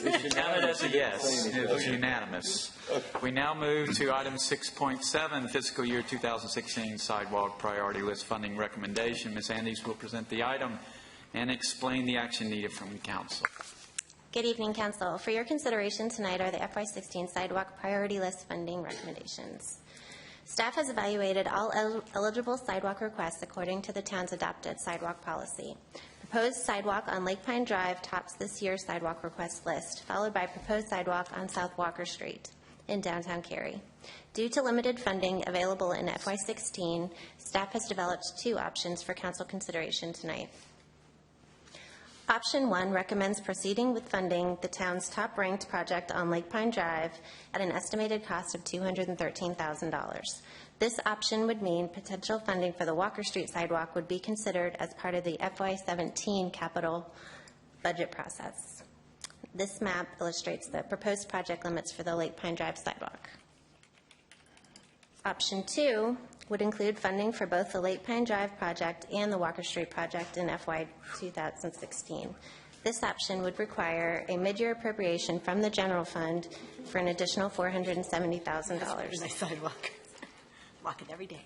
This map illustrates the proposed project limits for the Walker Street project. Staff recommends that Council endorse the existing sidewalk priority list and approve option 1 to proceed with the Lake Pine Drive sidewalk in FY 2016 and consider funding for the Walker Street sidewalk as part of the FY 2017 capital budget process. And staff is available for any questions you may have. Thank you. Questions, comments? The only comment would be in a different time, I'd actually probably be pushing for both of them, both sidewalks. But given the construction on Academy Street and everything else going on in downtown with traffic, I think the last thing we need right now is more construction disturbances on the one road still in and out of downtown Walker Street. So I think we can wait on this one a little bit until Academy Street's done. Yeah, the only other comment that I would like to make as well is one of the things we've talked about, and I have to admit, I'm one of the people who said, let's take a little bit of money out of the sidewalk fund so that we could do some other things this year. I think what we're seeing now, what we're seeing now and what we've seen is all of the sidewalk projects are really big and really expensive. And I think as we move forward, I mean, just look at the Lewis Stevens one, which was, a couple of $1 million, and this one, last one is $470,000. They're all big. We'll only be able to do maybe one sidewalk a year at this rate. So I think one of the things that council needs to consider is what our plans are for doing a bond referendum, putting more money in the budget if we can for next year. But basically, at this rate, we're only doing one sidewalk a year, and that's not really good enough for our citizens. So thank you very much for the report. Thank you. I'll make that in the form of a motion that we move forward with option 1. We have a motion for option 1. Is there a second? Second. And the second. Comments? Discussion? All in favor of the motion, please say aye. Aye. Those opposed, motion carries unanimously. Thank you, Ms. Andes. We now move to discussion item 6.8, consideration of the feasibility of town acquiring Coronado Village Pond and surrounding property with the potential of transforming it into a public park. Mr. Brown will present the item and explain the action needed from council. Mr. Brown. Thank you. Good evening, Council. This next item before you is staff's response to your direction for us to investigate the feasibility of the town acquiring the Coronado Village Pond and the surrounding property with the potential of transforming it into a public park. Staff from Water Resources, Parks and Recreation, Public Works, Police, and the Town Attorney's Office all contributed to this report because it's a very multifaceted question. Meetings were held with the president of the Coronado Village Association, as well as a number of follow-up emails, phone calls, and we had good communication with them through the process. And in evaluating this feasibility, we considered several elements of this undertaking, and that included, is there any precedent for this, and what precedent would such an acquisition set? How would a new park at this location serve our citizens, and how would it fit within the town's parks master plan? What would be the ongoing operation and maintenance costs? And what public safety and health issues does this raise? How much would it cost to remove silt from the pond? Would the Coronado Village residents even be supportive of this? And what legal issues might arise from such an acquisition? So the staff report goes into a lot of detail on each of these topics and an analysis of each item, and we can summarize it really in the pros and cons list that's also in the staff report.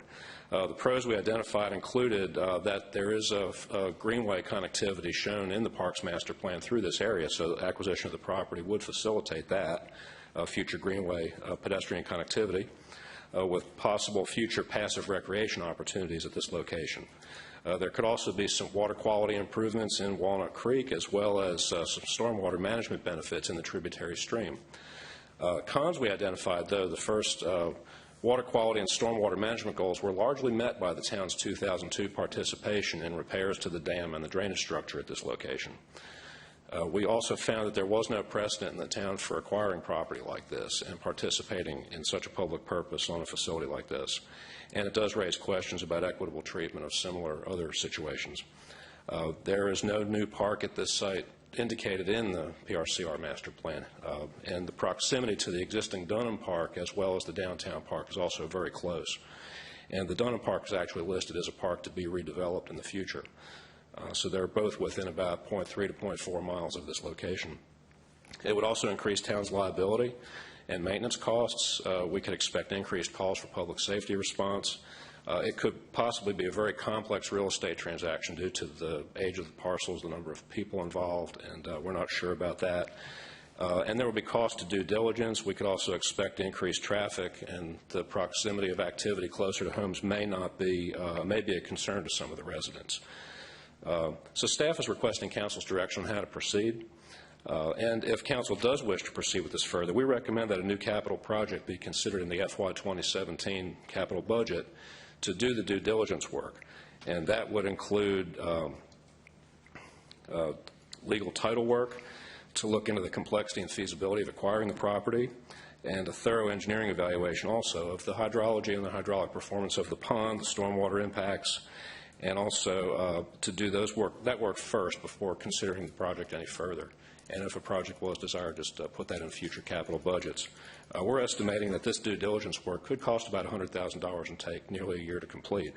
So again, we're looking for council's direction, and I'm available for any questions. Questions, comments? I assume if we don't want to do anything, we don't have to make a motion. So right.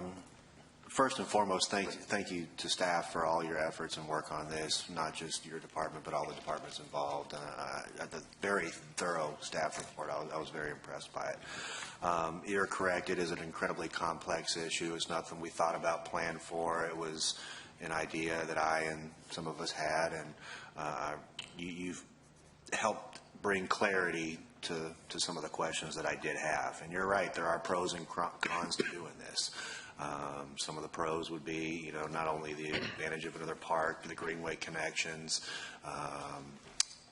public health concern, but the cons also, we could be setting a precedent here that we do not want to set for other areas, or we just don't want to set it in town. It's a big concern of mine. I think where I'm at right now, I'd like to accept the report that staff has generated, and then consider the further due diligence work in the FY17 budget process. I'm not saying we're going to or we're not going to. We would consider it. I would like some time to speak with the residents further in the Coronado Village area and speak with staff further, and see that given our efforts and vision for downtown, is this something that, while not in our plans, might fit into our long-term vision and goals for downtown. So I don't want to direct staff to do anything right now. I'd just like for us to consider this as part of the FY 2017 capital budget process. Well, let me ask clarification from Mr. Brown then. I thought that's exactly what you were asking us to do. If you want it to be considered in 2017 fiscal year, you need to know now so you can start preparing. Is that not what you meant? Let's correct. If we would like direction from council on whether or not to proceed, and if you would like to proceed, we would recommend putting a project in FY, or letting it be considered with the FY17. I would like to consider it in FY17. I'm not sure that I'm here ready to say I want it in FY. I would like the council as a whole to have that conversation in the holistic complex of the budget and all of our other competing priorities. So I'm not sure I'm ready to make that decision right now. So for staff to prepare that, they would need a motion to do so, is my understanding. Well, I have a question. Okay. With the not the complexity, but with the detail provided, will we need more detail than that for this to be considered in 2017? That's just a question I have. I mean, to me, we have enough on the table to bring it up. I think what I'm hearing you say is we're going to have a lot of things that we're looking at that are on the plate for 2017. Right. And you want to make sure that while we're looking at the entire budget, that a portion of that time as we consider that budget, we're considering this again. Correct. But it doesn't. At least, we really need more staff work put into it to get ready for that. I don't think we need more staff. I don't either. That's my point. At that point, we need to make the decision: are we, with all of our other competing priorities, are we willing to spend roughly $100,000 to do further due diligence in the work, the next steps of this process? And I think we would need to consider that in 2017. Correct. Mr. Bajorek, are you clear Yes, sir. with that? Do you need motion from council? No, sir. That'll just be a part of our development of the capital improvements. Just as we all talk about things that are important to each of us in our own districts and own areas and we live and whatnot, I would hope that this would be something that we would also consider. Okay.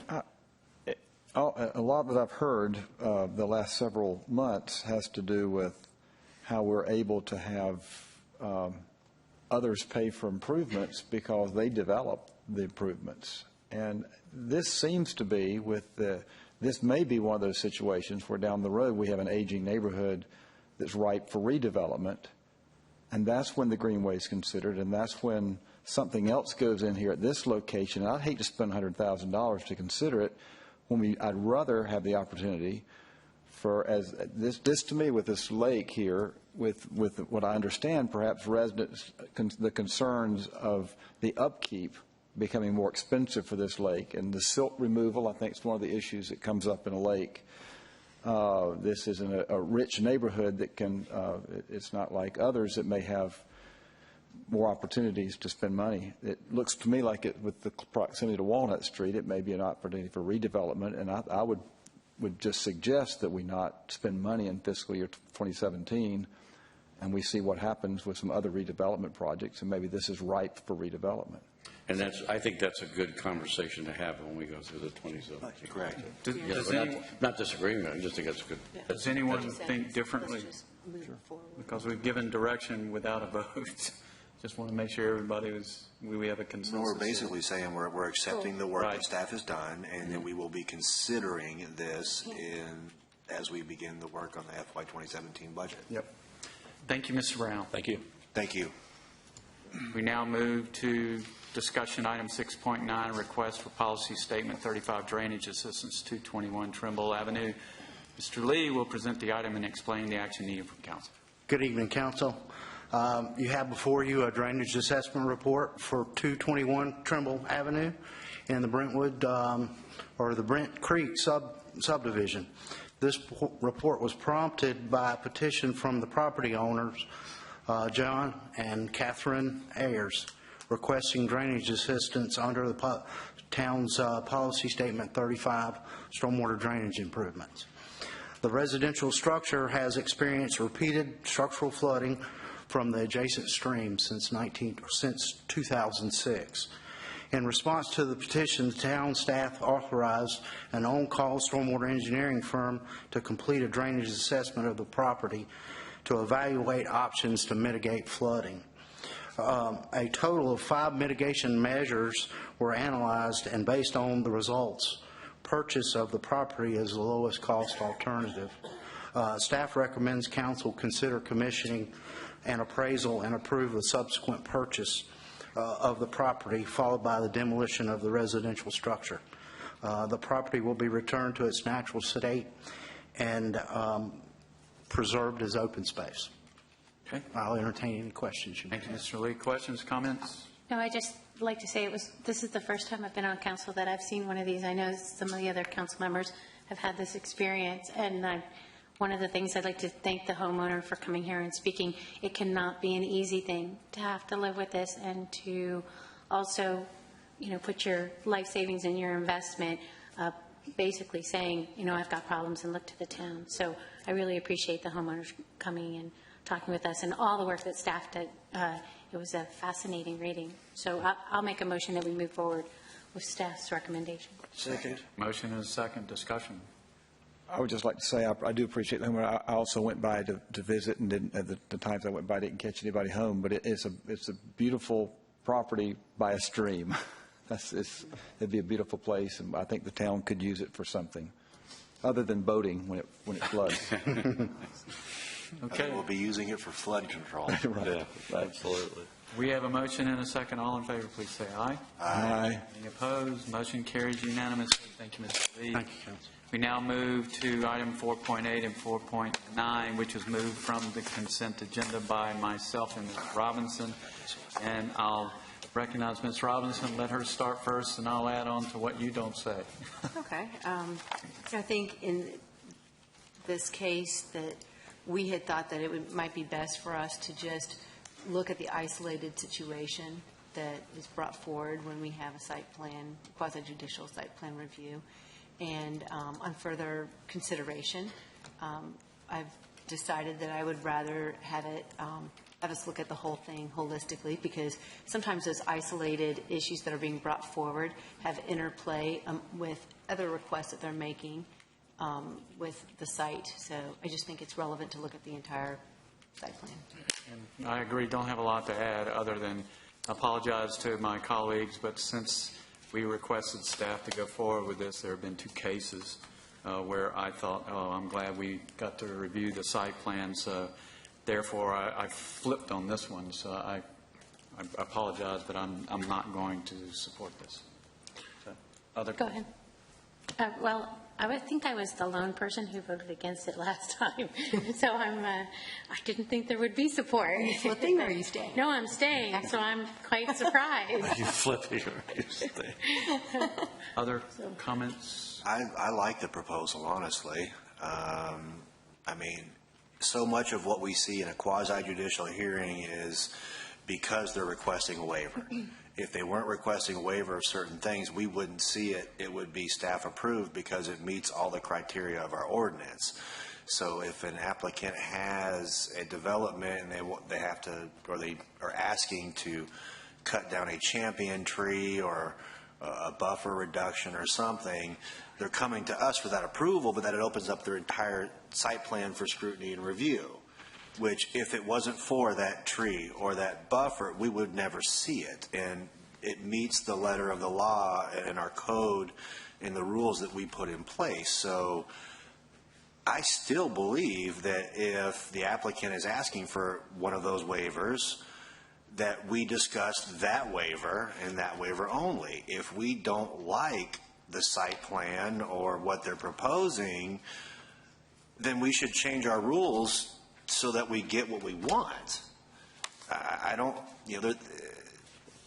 I fear that we end up with subpar development because applicants are fearful to come to council in a quasi-judicial process because it opens up their entire site plan to scrutiny and review.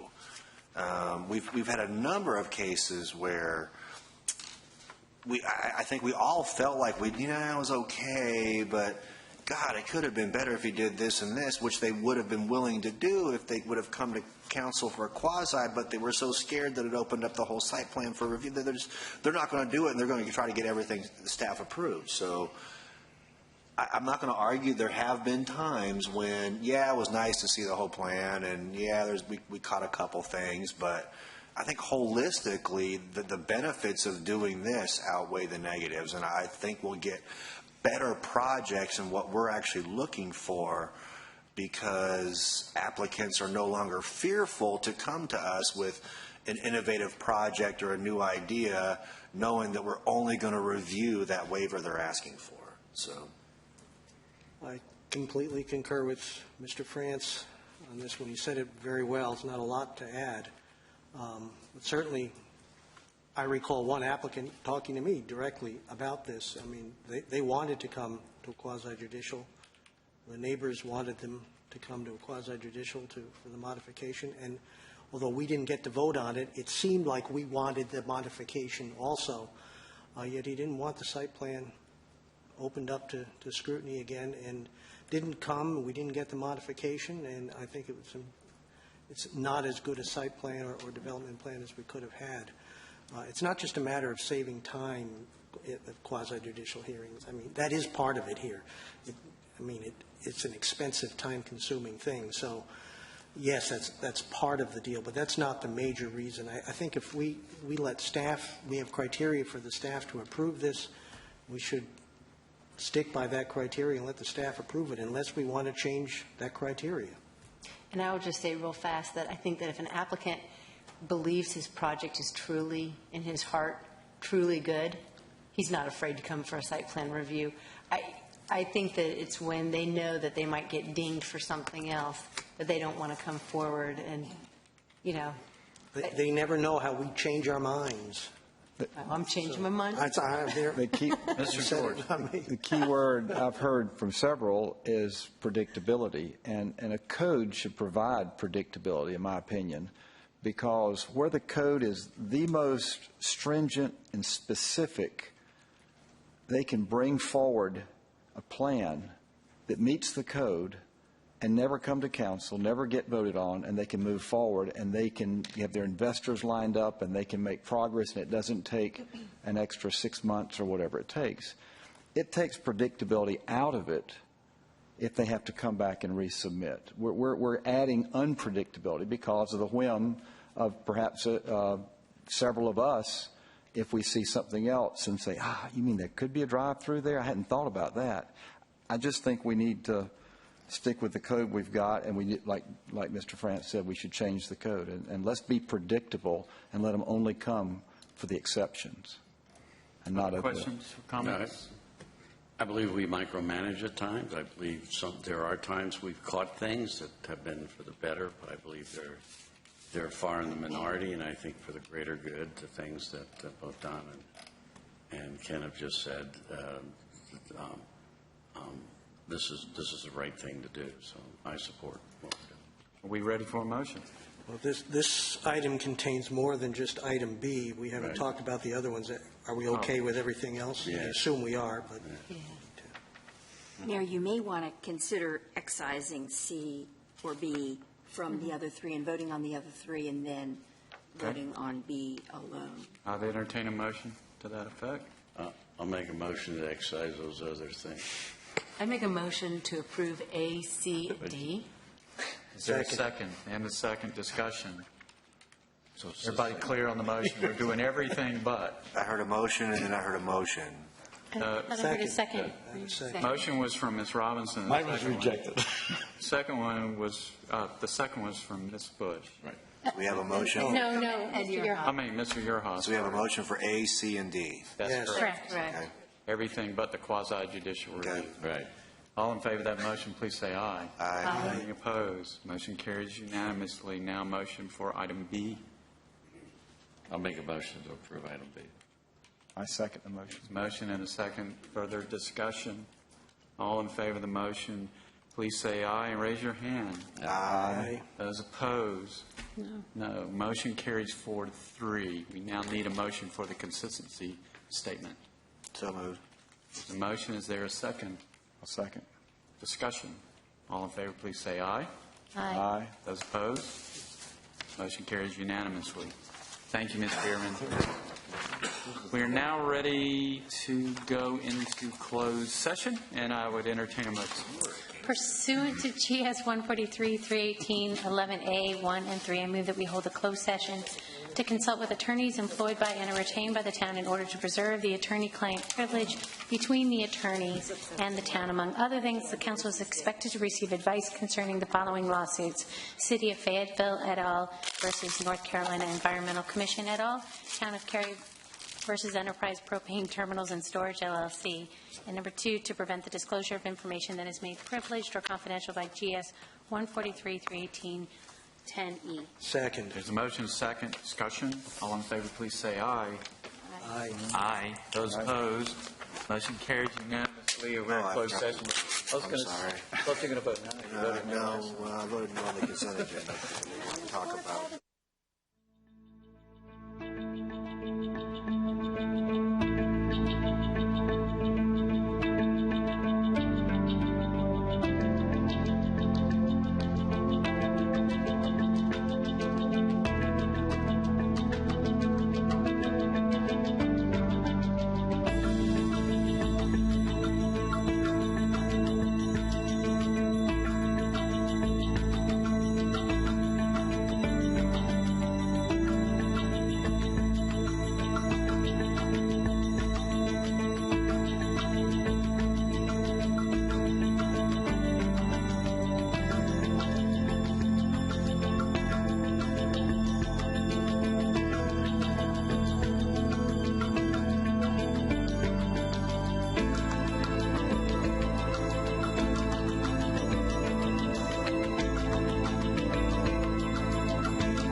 We'll reconvene our council meeting. I'll entertain a motion. Make a motion to adjourn, Mr. Mayor. I'll second it. There's a motion and a second. Discussion. All in favor, please say aye. Aye. Opposed? We are adjourned. Thank you.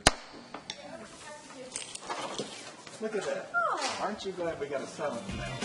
Okay, so all of you who are not.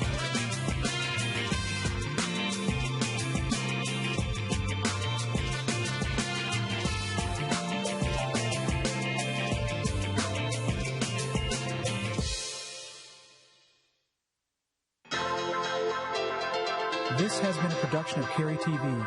Visit the Town of Cary's website at townofcary.org.